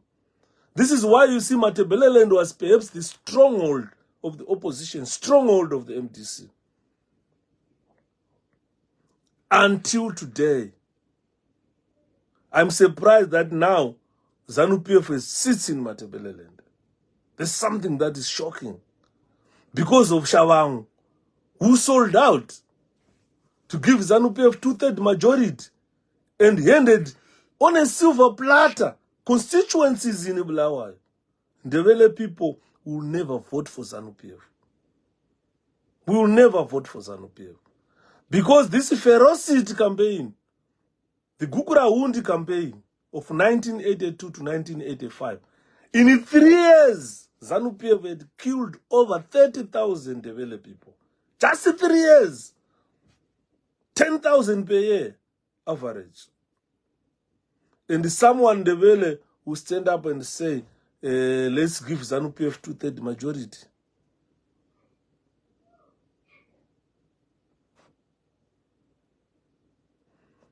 And Murgona. So, it's so sad, guys, what I'm saying here. This must inspire you. I am saying, what I'm saying here, it must inspire you. It must encourage you to say, look, I need to assume leadership. It must motivate you to want to free your country. So I'm looking for your inspiration, your motivation. You must say you need to free Zimbabwe. I'm looking for you guys to assume leadership in the opposition. Ndatika napane anyone who thinks is better than Nelson Chamisa, stand up tikuone. From 2000 patakatanga kuve involved muzvinhu izvi, takaona a lot of leaders who tried to rise and failed. A lot of leaders tried to rise and failed. Vakafeila vanhu. Because chakapati vanhu vazhinji vafeile ndochandaa kutaura kuti ZANU-PF inherited a system, and that system destroys any opposition. Destroys any opposition. This is why I'm saying, if you think you are better than Nelson Chamisa, rise up, stand up, be counted. Step in, we want to see you. Because what ZANU-PF inherited is the power of the colonial state. We had a colonial state of minority that ruled the majority. Apana iti bufu mu Rhodesia. Until certain leaders stood up in 1963, where ZAP was formed and ZANU erupted or branched from ZAPU, and the Rhodesian Front was fought from two fronts of two different tribes, the Ndebele and the Shona. So I am saying, you might be a Ndebele leader. Stand up, be counted. We want to see you. So far, all Ndebeles that I've seen who tried to wear the shoes of leadership in the opposition, they failed. We ended up seeing the likes of Kupakufida, Hove na Mnangagwa. Vakutenderera pasirese na Mnangagwa. But he was an opposition leader. We ended up seeing Joshua Ngomo being dragged into the government of national unity. And a lot of people today will tell you that Joshua Ngomo sold out. He was a sellout. And we tend to Shona leaders. The same happened. We had the likes of Mzore were selling out, who failed to make a mark in the opposition politics. Came Vana Dumbushena, went the same way. Came Vana Tekere, who came from ZANU-PF, and people expected fireworks from Tekere. He just melted like that. Came Richard Morgan Tsvangirai. He just melted. This is when I started learning that Tsvangirai came from a ZANU-PF family. Family Evanana Manyonda. And today, Morgan Tsvangirai's brothers are back in ZANU-PF. Vanamdara Manasa, what's Zoka Zanu? They call ZANU-PF home. Mdara Tsvangirai melted. It is because those leaders I'm talking about, who melted, we had Welshman Ngcuve there. He melted. Kukauya vanatendai biti in show, the Shonas. That apana if what Tendai Biti are so weak. Nobody thought Tendai Biti would one day melt like what we are witnessing. He succumbed to the power of the colonial state that was adopted or inherited by ZANU-PF. And that state, or the colonial state adopted by ZANU-PF, it promotes the monopoly of the use of force. If you look at the Rhodesian forces during Rhodesia, they used to execute political opponents at will. That Edson stole at Suzada Genda Kup. Ndabenyama at Suzada Genda Kup. Itai Zamara at Suzada Genda Kup. So Rhodesian security executive and the legislative capacity is the one that was inherited by ZANU-PF, which allows all that to happen in a country. People will just disappear in a country. They inherited an effective organizational structures of surveillance and control. Ndosaka vachiti kana kukanzi kuri kufumwa part masiya wanda Rhine kwakananga ikoko. Because these are agents of surveillance and control. The CIOs, there were special branches in the police force. To date, nana peace, nana CID. They are there to deal with opposition and dissent. This is what was inherited by ZANU-PF from the Rhodesian Front. Today, if you look at ZANU-PF affiliates, most of them, they are regional chiefs. Madzimambo, Aripo, Zora Nasi, ZANU-PF affiliates. Ma village headmen, Anatemba Mlisko, Anasabuku, ZANU-PF affiliates. So if you look at ZANU-PF grassroots network yacho, is full of party activists. Ukaenda kumusha nasi, Sabuku wari kunoona kumusha, ndewe ZANU. Mambo wari kunoona kumusha, ndewe ZANU-PF. ZANU-PF inherited the system like that.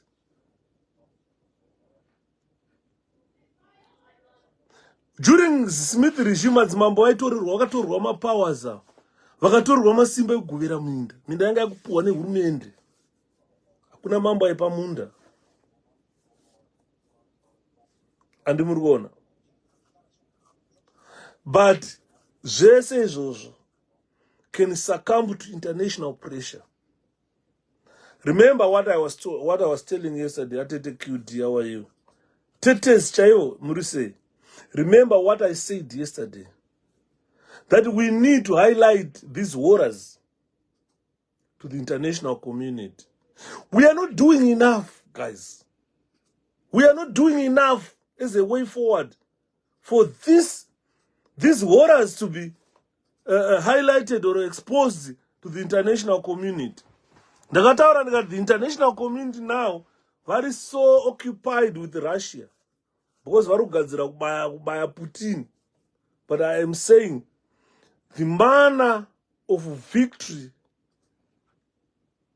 yamakaona in 1980 was not from an armed struggle, but instead that victory was a product of negotiated settlement under enormous international pressure. So I am saying we can still utilize that same international pressure to ensure that ZANU-PF succumbed to that pressure. There was a longest house settlement that brought Rhodesia to its knees. That settlement represented a constitutional compromise under the guise of liberation victory. The dominant narrative was that ZANU-PF was the sole champion, past and present, of the independence and sovereignty. Vanhu vaifunga kuti ZANU-PF yawina hondo, and it was the sole champion of what happened past and present in attaining independence for Zimbabwe and the sovereignty of the country. And that is why ZANU-PF is crying, our sovereignty, our independence is under attack from the imperialist forces, which they call the external enemies. They now forget that it was not the product of a war, but it was the product of Lancaster House settlement that brought that. And that Lancaster House settlement was also led by these people they call imperialists today for the independence of Zimbabwe. I still remember when Josiah Tongogara was telling Robert Mugabe after Mugabe wanted to refuse the settlement, to say mdara mkana maramba kusaina settlement iyo yakuitwa pana ni British. Kana tadzokera ku Mozambique, mumboenda pa front nevafana. Muenda kuhundu. That forced Mugabe to sign that settlement. That means the guerrillas were also tired about the war. They wanted the war, desperately wanted the war to end. Mugabe aita azviite todzokera kuhundu. Tongogara kamuti, don't worry mdara. Tichingosvika kupi Mozambique iwe wakutoendawo pa front kuenda kuhondo nevafana. Umbokomanda a unit uone kuti kuhondo kwakamira sei. Because Ana Mugabe, they've never been pa war front, never even a day. Vana Mutsvangwa, they've never been pa war front. Vana Mnangagwa, they don't know what the war looks like. They've never been on the war front. So you see that ZANU-PF can still succumb to international pressure. Because what they are doing today is very unfortunate. That my Supreme Court judges are forced to resign. ZANU-PF has introduced a state that refused to comply with the court judgments. A lot of court judgments which were given by the Supreme Court, by the High Court, by what? ZANU-PF never followed them. Instead, ZANU-PF will follow with the amnesties to people who had committed acts of violence on behalf of them, on behalf of ZANU-PF. Those who killed people are released from prison. Those who rape people are released from prison. Those who initiate violence, and violence became like their political culture. And that culture dates back to the Liberation War. Saka ndikuti inini kana pane mumwe anofunga kuti is better than Nelson Chamisa, hevo mukana simukati kuona. Because ukatasa today Idi Mnangagwa is saying dear Jehovah wehundu. Because this is their culture, their political culture. Violence is in the blood of ZANU-PF.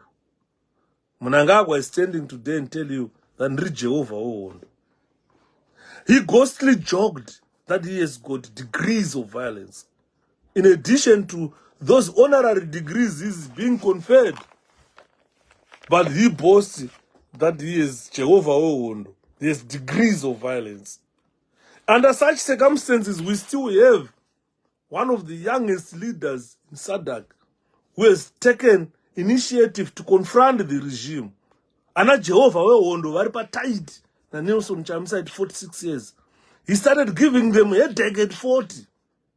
Ndati nini tikuona zviri kunyorwa nevanhu vane ma 50 years, vane ma 70 years who have seen this operation but never dared to challenge ZANU-PF one day. Imbogarai pasi munyarare. Mukanza tichitaura kuti Chamisa ndiye ane chimuti, imimi mbonyararai. Chamisa akasimuka akati kokoriko, imimi vese madhara muri kunyora paTwitter. Garai pasi muti reke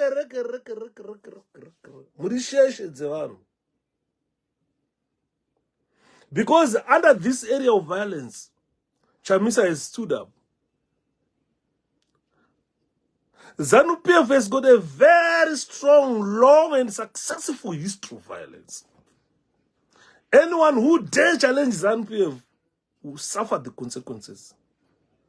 One of the consequences, you heard Jimmy Kunaga telling the Mohlane Commission that we were youth, ZANU-PF youth. We were given police uniforms. We are the people who beat Morgan Tsvangirai. So I am saying that is the area of violence. That area of violence is where ZANU-PF has a very strong, long and successful history. Saka tikutaura kuti under those circumstances and under that environment, most of those who criticize Nelson Chamisa on Twitter, Facebook, wherever they criticize him, they've never dared challenge ZANU-PF. They can't challenge ZANU-PF. They can't write anything about ZANU-PF because they know that that is a field that ZANU-PF understand of doing violence. Ngavangonyora kuti ZANU chichi vanoputitswa tumabhora tushurwa tumabhora vazhinji vakatushurwa tumabhora tushurwa. But Nelson Chamisa akataura akati, I will die for the cause to liberate the people of Zimbabwe. Ndati kana uri better than that, simuka tukuone. Simuka tukuone. 1998, hapana singazive what happened there. There was draconian response to food riots. Nandiri mugadzeri ndiri pachikurubi 1998. Kwakaitika chisikaonekwe mudzi webwe. 10 people were killed, shot and killed, and thousands were shot and injured by the Zimbabwe National Army. When we had a food rioting, when in 2000, after the constitutional referendum, ZANU-PF looked into their radical constituents of the war veterans. They were a substitute to the loss of popularity or political support to the MDC. Then ZANU-PF legitimized the land invasions. ZANU war veterans, they took over control of the fast-track land reform process, replacing local government committees. Violence erupted in Zimbabwe. All political opponents, they suffered this violence. If you go back to 2000, you understand. This is when some of these people writing on Twitter were born. When land reform was legitimized by ZANU-PF. When war veterans were the sole distributors of land. Because they had taken charge of the land, fast track of land reform program. This is the year when the people we debate with on X or Twitter were born. 2000. They don't understand. They don't know what we saw. They don't understand what happened. Because when you saw what happened in 2000, you can tell that in 2000, there was violence against the opposition. In 2002, you saw what happened. In 2005, we were not even allowed to vote. You are not Zimbabwean. We were disenfranchised. In a similar way, Ian Smith was allowing 7,000 blacks only out of 6 million to vote. ZANU-PF did the same. Zimbabweans were disenfranchised. We had fought for the liberation of Zimbabwe. And in 2005, we were told that we are not Zimbabweans. When we went, our fathers went to war.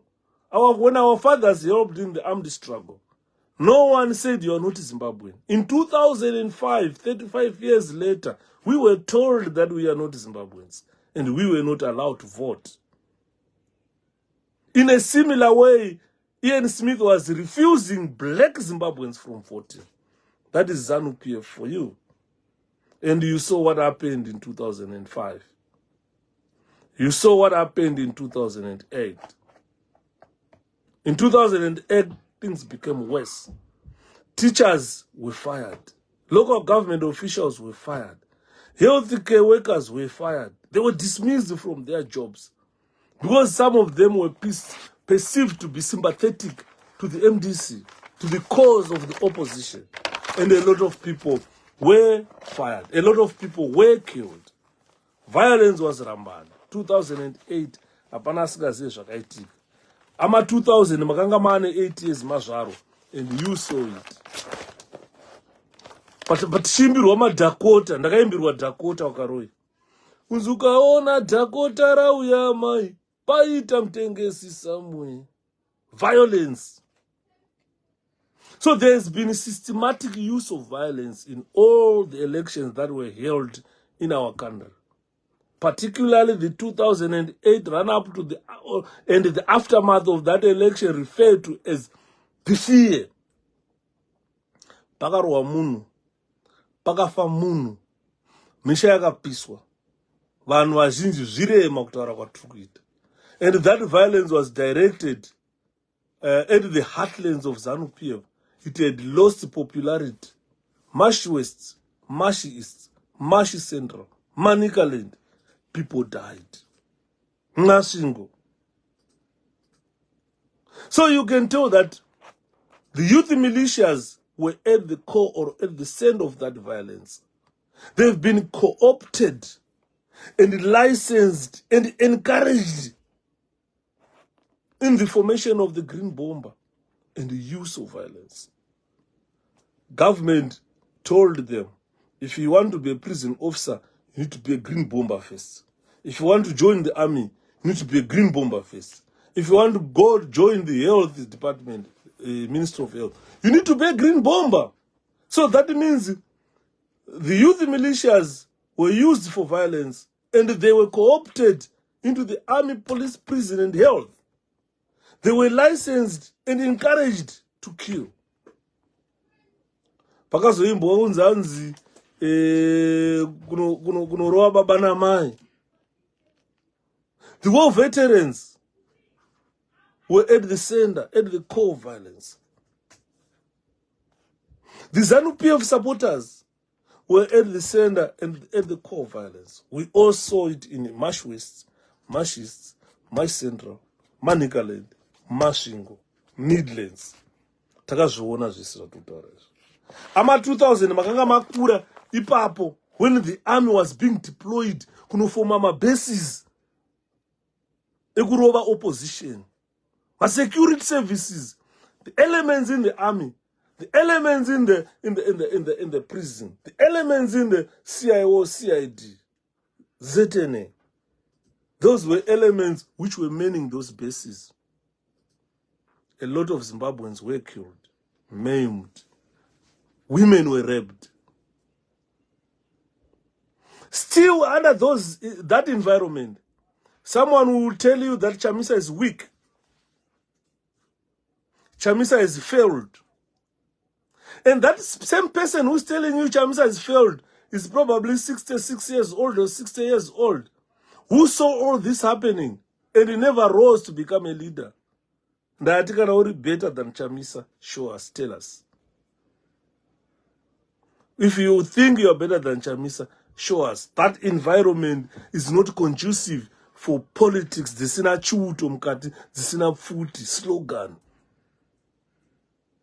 That is the army, or our security services, including ZRP, CIO, ZNA, ZPS.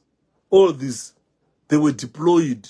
The elements from these services were taken and deployed into the bases and ensure they cause maximum damage to the population. We saw that pastor being killed in Mavuku. These people are licensed to kill. If you come to UK, you know 007. So whoever thinks is better than Nelson Chamisa, whoever thinks can do better than Chamisa, this is your opportunity. Rise up and tukuone. Musa bonga. Kana situation ya kuda utu ekto isa muske pakati. Ochema unge kambogane gwemba. Wow. Tukutarisira kuti wewe kana uchibonga ka opposition uchibonga manje munyika. Tukuone kuti you are the leader we are waiting for. If you think you are better than Nelson Chamisa. Because as it stands now, all sectors in our country have been politicized. The army has been politicized. The GMB is under the army. NRZ is under the army. ZESA is under the army. ZINWA is under the army. ZPS is under the army. ZRP is under the army. Chibonga tuone kwete kubongera Chamisa wamuza kuti hana mapurisa, hana masoja, hana vanhu vanokurowa. You go spend time on Twitter writing rubbish, writing nonsense. Chamisa this, Chamisa that. Without Chamisa, there is no content. He has stepped down, but we are still seeing his name being mentioned. So I am saying, if you are the mold of consensus that Nelson Chamisa, here is your time. Step up and lead. Step up and lead. We want to see you. I'm still vice president of the CCC. Why can't you say I want to be president of CCC? Where's the president? Who's the president? This is why I said at the beginning, ladies and gentlemen, that let this presentation inspire you. Let it encourage you. Let it motivate you to step up and lead. We want to see kana tikaita 100 mapresidents tichida kuonai kuti munawo ere mabhora esimbi. Bonzi vamwe vakazvitadza vakatswanyiwa. Tswanyiwa mabhora. Isusu vari mumakuru mauto takabatwa tikatswanyiwa nzeve tikatswanyiwa maziso tikarohwa zvekurohwa zvezve. Kunzi why uchida tsvangirai uchisiya the hand that feeds you. Ndozvandaiudzwa ndichitochwa. Kunzi why do you bite the hand that feeds you?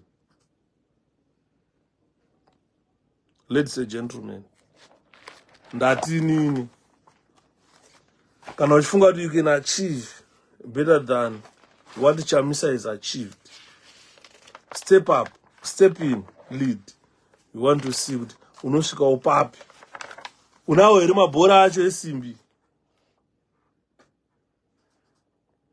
Unawo here mabhora acho esimbi. Because, guys, the majority of people in Zimbabwe, they are living under incredible suffering. The rate of poverty is incredible. The majority of Zimbabweans are poorer than before. The infrastructure in our country is in tatters. People are being displaced like what the Rhodesians used to do, displacing our black people, black population. Once you are there, and you still think you're better than Chamisa. Chamisa has done wonders. He has done wonders. Zimbabweans, they feel betrayed by ZANU-PF. But if you think you have got better leadership qualities, you have got better strategies, than kuimba zvaita na Jonathan Moyo vari mumakuru vaiva kureba musoro mahara kuti our strategic ambiguity. You were there in ZANU-PF, Jonathan Moyo. Uchiisa anaposa vana aipa, closing the democratic space for the opposition. Now those laws are being used against the people of Zimbabwe, and you still go on to blame Nelson Chamisa. Ndosaka chitaura kuti a kefa is a kefa. I think varungu vangu vari right kuti kika boots vaitaura kuti kefa. Because kefa akasiya isa posa. Kefa akasiya isa aipa to close the democratic space. Today those laws are being used against the people of Zimbabwe by the security forces. And the kefa ari kunyora achiti uri wiki, leader ari wiki, opposition leader ari wiki. Kefa tukumtaura you are a professor. Step in to kuona. Vanamutambara they stepped in. Mbana ago anokuudzai kuti genga politics dzamunoona Chamisa achita hadzisi nyore. Not easy at all for the population to follow you. Now ZANU-PF is dominating the political scene. They've got the 2/3 majority.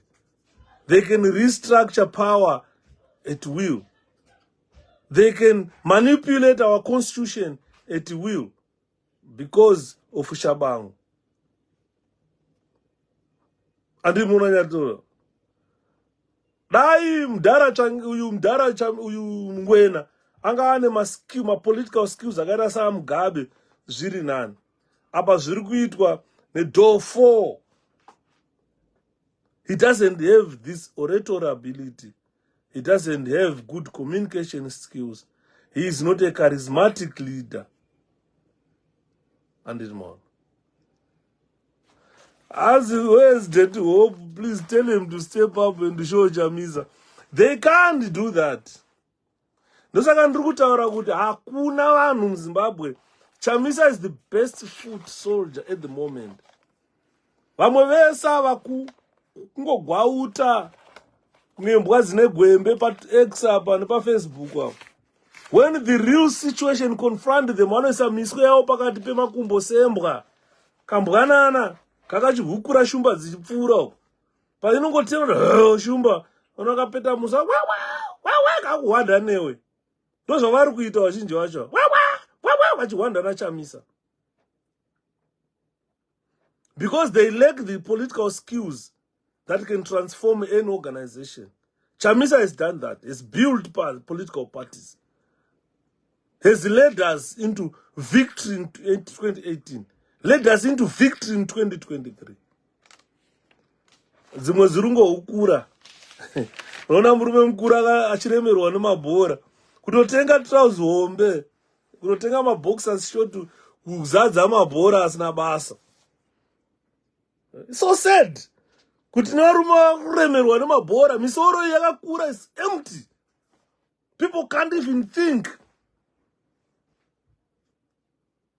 Can't even think. People can't even fight for themselves. Anditi maona. Saka tichitaura tichiti. Whoever thinks is better than Nelson Chamisa, here is an opportunity. Tell us, Chamisa has stepped down as a leader of CCC. He has stepped down as leader of CCC. And those people are speculating that there is a new party coming and they want to know the name of the party. They want to know the symbol of the party. And they've already started writing rubbish about the party that hasn't been formed. Instead of bringing ideas to say, guys, all right, kana muchiti Chamisa atadza, inini ndiripo, ndine idea yekuti zvakati. Ndakanzwa mudhara uya anenge mukaradhu uya anonzi Ibo Mandaza. Achitaura kuti hanzi batanai nana Chapman taisei. Ana idea yake yarufunga kuti Monzora akabatana na Chapman na 𝐭𝐴T𝐚𝐧. They can bring Chamisa down and try to forge. I don't know whatever he thinks will forge. I am telling you guys, Chamisa will have a clean sweep of all constituencies. Don't waste your time. Just let MDC fold. Just let CCC fold. Whatever political outfit that Chamisa is bringing will bring us victory. Zvaakuda chete kuti akuda ma-advisors. Akuda ma-advisors. Ma-advisors ejambanja echimurenga. Hapachada ma-advisor tokuti kana kakataura kanopeta muswe. Kaka-advisor kane nzara kekuti kanotengwa neZANU-PF kunzi mari itudzo Chamisa anga achitichi. Bekezela, how are you? Saka ndiri kutaura ndichiti, let's go, let's say, gentlemen. Let's fight for our country. I've told you what we faced during Rhodesia and what we are facing during ZANU-PF. Because right now, what ZANU-PF is just doing is buying time. Vanangwena vakura, ZANU-PF is just buying time. It's just promoting the interests of its elite, not of the people of Zimbabwe. They've got self-interest of self-aggrandizement and power for power's sake. Aziko, how far Namea Ulawa I saw this statement. I didn't see it. Nchato you out how far with it. Saka pane vanga vachitaura nyaya yaJob Scar. Ndakupedzisa. Regai ndipedzise ndichitaura nyaya yaJob Scar. As far as I understand 𝐻𝐾𝐲 maximum prison. Ndakamboshanda pa𝐻𝐾𝐲 maximum prison as a prison officer. Mukabvunza Job anokuudzai kuti mu𝐻𝐾𝐲 maximum prison meme mune vanhu va very unsound in mind nyaya yekugara mumudhuri meme. Vazhinji vacho vari mumudhuri meme zuva havarione. Munhu anorasa orientation kutadza kuziva kuti nhasi chii inguva izvozvizvi ari mumudhuri meme. Andozobvunza magadhi kuti inguvai. wotozozwanza anasi date rakati zuva ranguva inguva yakati zuva harioni. Saka pachigroup maximum paipa mirai ndikuudzei taiona mamwe mabhanditi ainzi paipa daidzai mbanditi nhingawe kuno anenge achiri parimandi kana ndakatongwa. Pane mabhanditi anodya chikafu kuofficer in charge anotorwa payo oenda unonwa tea nguva tea time, kunouya mahambega, kunouya chisausage, chikafu chakanaka chinobva panze. Onwa tea kuofficer, tea hobvu ine mukaka yakakwana. Akanzi haasi kufila zvakanaka otorwa anoswa kuzvipatara zvinodhura. Lunch kunouya nandozi vana chicken in anodya chicken and chips kuchigroup maximum. Takazviona nemasweda. Alright, atete. Manje the other phone yatorwa na amuna anuka murume wenyu ndiane phone imwe acho handisi kuiona.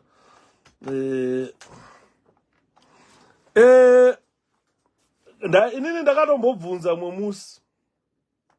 Pane mumwe mubhanditi akarohwa nemagadhi. Unoziva nguva yana Simon Man iya. Pane mumwe mubhanditi akakikwa akarohwa nemagadhi. Magadhi, they were made to write statements and apologize. Because that prisoner was not a prisoner. Akanga ari muCIO who was planted in kuti retrieve more information kunana Simon Man. Saka mwemwe munopinda maCID, munopinda mapurisa, army intelligence, vanenge vachiuya mwemwe vasiri vabhanditi but vasori vari kuzotsvaga nyaya, vari kuzotsvaga intelligence information. Saka musanyanyorwadziwa stere kuti Job Scala azotaura zvekuti. As far as I understand pana Job Scala nhasi, he cannot criticize ZANU-PF. He cannot be as vigilant as he was. Achitaura nanga kuti muri mupurwa. Words which send him to remand for 2 years. He cannot do that. At the moment, he can only attack the opposition because opposition haikwanisi kumudzosera kujeri, haikwanisi kumusunga. Ndozvinenge zvidiwa neZANU zvaari kuita. Because angoita anything chiri against ZANU, ane a hanging 3-year sentence. Vanongomutora vomudzosera kujeri for the next 3 years anenge ari mukati. Saka that sentence is restrictive. Zvakafanana nekuno kuUK, kana une license rasara ne3 points, hapana pauchaspeeda murodhu. Boss kangospeeda chete 3 points dzaenda, hauchisiri driver watorwa license.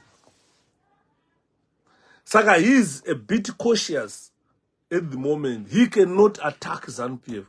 He cannot attack vana Mnangagwa. Zvaaita kuti nemunomuudza neni Job Scala uri mupurwa, haachakwanisi kuzvitaura izvo zviyazvi. Haachakwanisi kuenda kunoadresa vanhu vakawanda. Kana akuadresa vanhu vakawanda anenge akutotaura something against the opposition. He cannot address people achitaura bad about ZANU-PF, achithreatena kuti vachandoona vanodhila neni. He will just go back to prison. Saka ndachitaura ndikati pane vanhu vari kutaura nyaya Job Scala, don't pay a blind eye to 3 years dzaanadzo dziya. Yeah, idzo dziya. That 3-year hanging sentence is a barrier in any of his political maneuvers. He can only attack the opposition that has got no police, that has got no capacity of rearresting him and put him in prison. Kana manzwisisa ipapo, mamunzwisisa Job Scala. Anditi mono. Saka chega indipedze sendichitaura ndichiti ndakupedza. Matemandada wainta. ndokupedza kwandaita. Ora dhiri hora rebhanje vanogara mudhiri ho. Vakomana vanogara mudhiri ho. Dhiri hora rembanje gara mudhiri ho. Musatambe navo vanogara mudhiri ho. Dhiri hora rembanje vanogara mudhiri ho. Dhiri hora vakomana. Dhiri hora rembanje vanogara mudhiri hora. Vanogara mudhiri hora. Vanogara mudhiri ho. Dhiri hora vakomana. Dhiri hora rembanje vanogara mudhiri ho. Vakomana vanogara mudhiri hora rembanje vanogara mudhiri ho. Musatambe navo vanogara mudhiri ho. Dhiri hora rembanje gara mudhiri ho. Dhiri hora vakomana. Pane mabhuku apa. Pane munhu ari kukomplaina kuti ita order pamabhuku. Unoita order pamabhuku asingaverengwe. Aya anobatwa daily, anoverengwa daily. Saka hapana order inobuda apa. Itongozviziva kana uchizoda rimwe bhuku. Mune mabhuku akawanda muno. Ndine very important book iri. Iri bhuku iri. Very important book. Aritenga 15 pounds. Ndakariverenga ndikanakirwa naro. Saka ndinga achiridawo unongondipawo ka 10 pounds ndokutumira. Dhiri hora vakomana. Dhiri hora rembanje vanogara mudhiri hora. Vanogara mudhiri hora. Vanogara mudhiri. Good night. Musara zvakanaka mazimba. Ndoiti kwa Shepherd Yuda. Nyaya message yanga iri panapa is one message chat. Yekuti kana if there is anyone who thinks is better than Nelson Chamisa, step in tikuone. Because kune vakazama vakatswanya kuti bhora panda munhu ane ma-steel balls apa. And Chamisa, ukatarisa Chamisa up, I want you to look at any picture ya Chamisa kana kuenda padhuze naye. Apana apa ane crack pano. Karuwa nesimbi. Achienda kuBelgium. Karuwa pa airport. Hakuna a member of parliament anoatakwa pa airport. Kana minister anoatakwa pa airport. Because state ndopa yakaunganidza security yayo to protect ma MP, ma minister, nani, ma government dignitaries. Imagine kuti president kandu weChina anda kuvisita Zimbabwe. Asi ari kuudzwa unzi pa airport paya panokurohwa ma members of parliament ari kuatakwa pa airport eZimbabwe. Hauyi. Hakuna president anouya kweko. Anenge achitya kuti kana pachizoatakwa MP munyika imomo anozikanwa navanhu imomo. Ko ininiwo zvangu. Andimaona. Saka let's be very careful with what we wish, what we do as a nation, as a country. Hanzi ko what uchataura zvaJob. Ndatopedza 1 mukoma Steve. Ndataura 1 nyaya yaJob Scar. Ndatopedza 1 nyaya yaJob. Ndati nini? Don't blame Job Scar about what he is saying. At the moment, he is incapacitated with a hanging 3-year sentence, suspended sentence. If he start criticizing ZANU-PF and telling them that, and I'm not answering any Job Scar, Urimpurwa, they will just take him back to prison under 3 years. The only weakest position that he can attack now is just Triple C. He cannot say anything for now that will be interpreted as against ZANU-PF or against or that can misinterpreted as violence. And one. Kana japa waburitswawo. Japa budawo. Saka yanzi ngarivhume wakabuda. And munoona kana matweets ari kunyorwa nangarivume. Kuti pane change of tone. Yeah, for the next 3 years, akangorasa muromo chete. he'll be back in prison. He'll be back in prison. Saka, it's a barrier to Job Scala. He cannot say anything. For the next 3 years, or else he has to appeal against conviction and sentence. If he doesn't do that, he'll be back in prison. Saka, the soft spot he can attack is just Chamisa. Just like any other. Jonathan Moyo Chai, he can't attack Mnangagwa and attack anyone. He knows that Zagataura Achiri minister against Mnangagwa is still standing. He can't come to Zimbabwe anofa. Saka cells could aide shadow.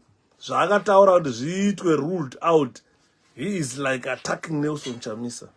Despite that Chamisa is not leading any political party at the moment. Is he allowed to go? Yeah, he can go outside. He can. Because that one is a suspended sentence, so in Abasa. He can go anyway. He can go. Maybe because you are a convict. Explain to me why he was in 𝐿𝐿 and said he was in isolation. Is it allowed or is it done by... thanks, Mkomadan. Mutemo prison. If you read the Prison Act, when you are escorting prisoners to court, despite that they are dangerous, because what happens is when you are an FE prisoner, or jail, akuna unenge uri mu C or mu D class. Before you are sentenced or you are convicted, when you are in prison with any offense, you are classified as C or D, chete. Saka ma C ne ma D, obvious. Kana mtu escort kwenda ku court, anoenda ari ma leg irons ne ma handcuffs. FE zoreva kuti further examination. A prisoner on further examination. Anenge atoine warrant rakatonyorwa kunzi further examination. Saka munhu anenge akamirira kutongwa kana kuenda kuma investigations. Saka zhinji anenge ari mu C class or D class. Kana usati watongwa, you are either a C class or a D class. A D class, obvious. Panoperekedzwa mu D class kana kuchipatara kana kukoti kana kupi, anotoenda ari ma leg irons. Vema armed robbery vemedha vai andosungirirwa nemumwe mugadhijeri kunzi mugadhijeri apa na iye apa, andidika oiswa ma leg irons wotofamba naye kuenda naye court. Saka that is the mtemo we prison. It's not kuti anga ari a very dangerous Job Scala or what, no. He's either classified C or D class. Saka kwanga ari uchikurubu, anogona kwanga classified as a D class. Because he's a political prisoner, obvious, or he was on political charges. So obvious he was a D class. Saka na uri D class, undoiswa ma leg irons, paunoenda court. That's how it works. Unaona munhu akufa kam D class kakufa kachitadza kufamba neTB. Kakaroerwa leg iron kachitotadza kuri simudza nekurema achienda kukoti. Saka mutemo wakasiwa nemabhunu wokuti every D class paanoescotwa kuenda kukoti anofana kuenda ari ma leg irons. What about isolation? Ukaenda kuchigroup maximum, the boss ndopatotaura it's a political offense. Job Scala had not committed a crime that warrant isolation. Isolation kazhinji kunoiswa ma prisoners aya ane risk of escaping. If you have got risk of escaping, unogona kuiswa ku isolation. Vasiri disciplined vai vanoiswa ku isolation. But kazhinji kacho a prisoner asati atongwa is rarely put in isolation. Rarely put in isolation. So the decision to put Job Scala in isolation is because he was a a political prisoner, not an ordinary prisoner.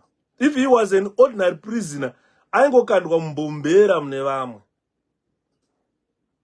Because isolation kazhinji inowanzo kuitwa kuvanhu vai vane long sentences.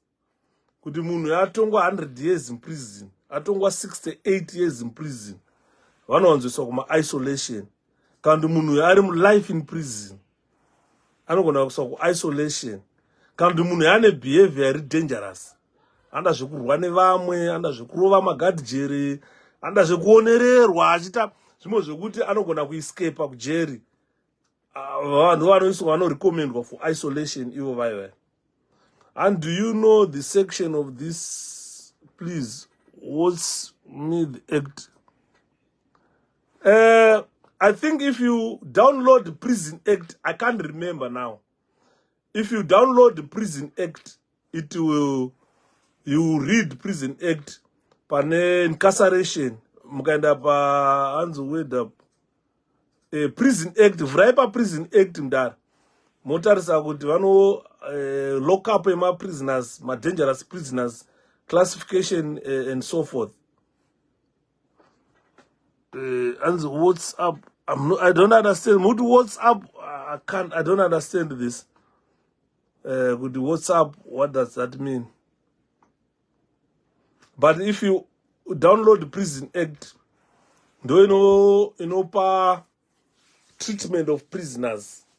Miraitono kuti ndaimenge ndinayo Prison Act panapa, but I no longer have it. Ndimotarisa Prison Act, sorry bro.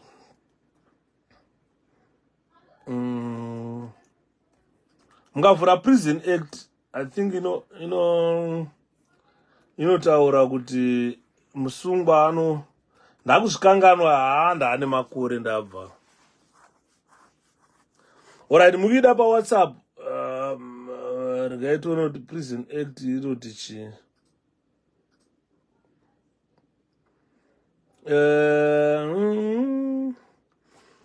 Prison Act,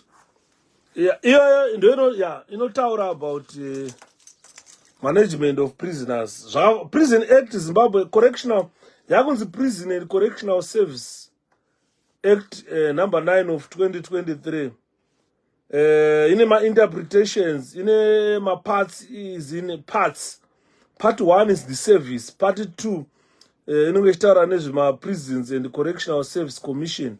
Part 3, establishment and so forth. Part 6, my offenses against discipline by correctional officers, powers of arrest, absenteeism and desertion. Part 4, my functions of correctional officers, admission and custody of inmates. Iripa Part 7. No admission of inmates into correctional facility.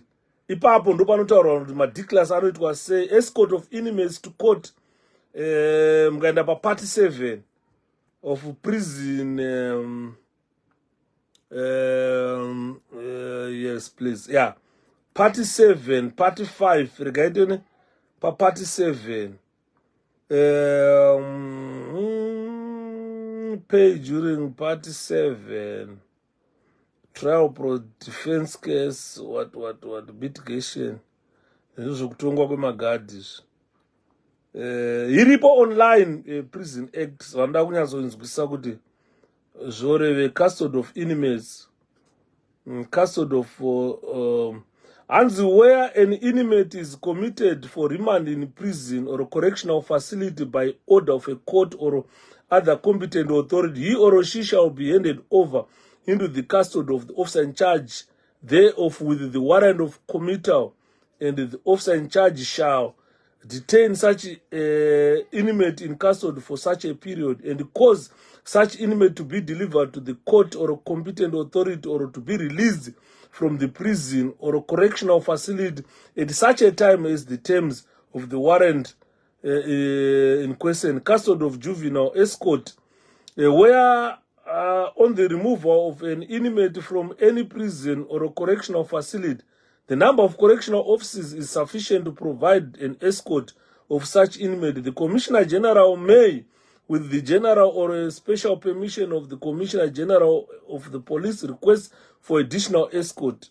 While inmate is in the custody of police officer in accordance, inmate required in court, preparation of defense, questioning of inmate by police, transfer of inmate from one correctional facility to another, safety of the degree and the kind of custody and control, the safety of the inmate and other persons is in a correctional what inmates be informed of, inmates put into decisions, visitors, letters of the Yakakura Prison Act, but if you read it, you can understand my functions. Zvinenge zvichiitwa zvese kuti musungano escotwa sei, zvinofamba sei, due and death observation, transfer of inmate in state hospitals. Kuti anenge achinogara achita sei, transfer of inmate to private hospitals, custody of inmate in state hospital and mental institution. Zvese zviripo, searching of inmates, searching of cells, searching of correctional officers, buildings, searching of visitors, searching of vehicles, arrest, justification of powers of arrest, and so forth. Penalties of prison. Yakakura Prison Act, I think in my pages mangani, 200 something, is it 200 something pages? Is it 200 something pages or what? I think my 30 something pages.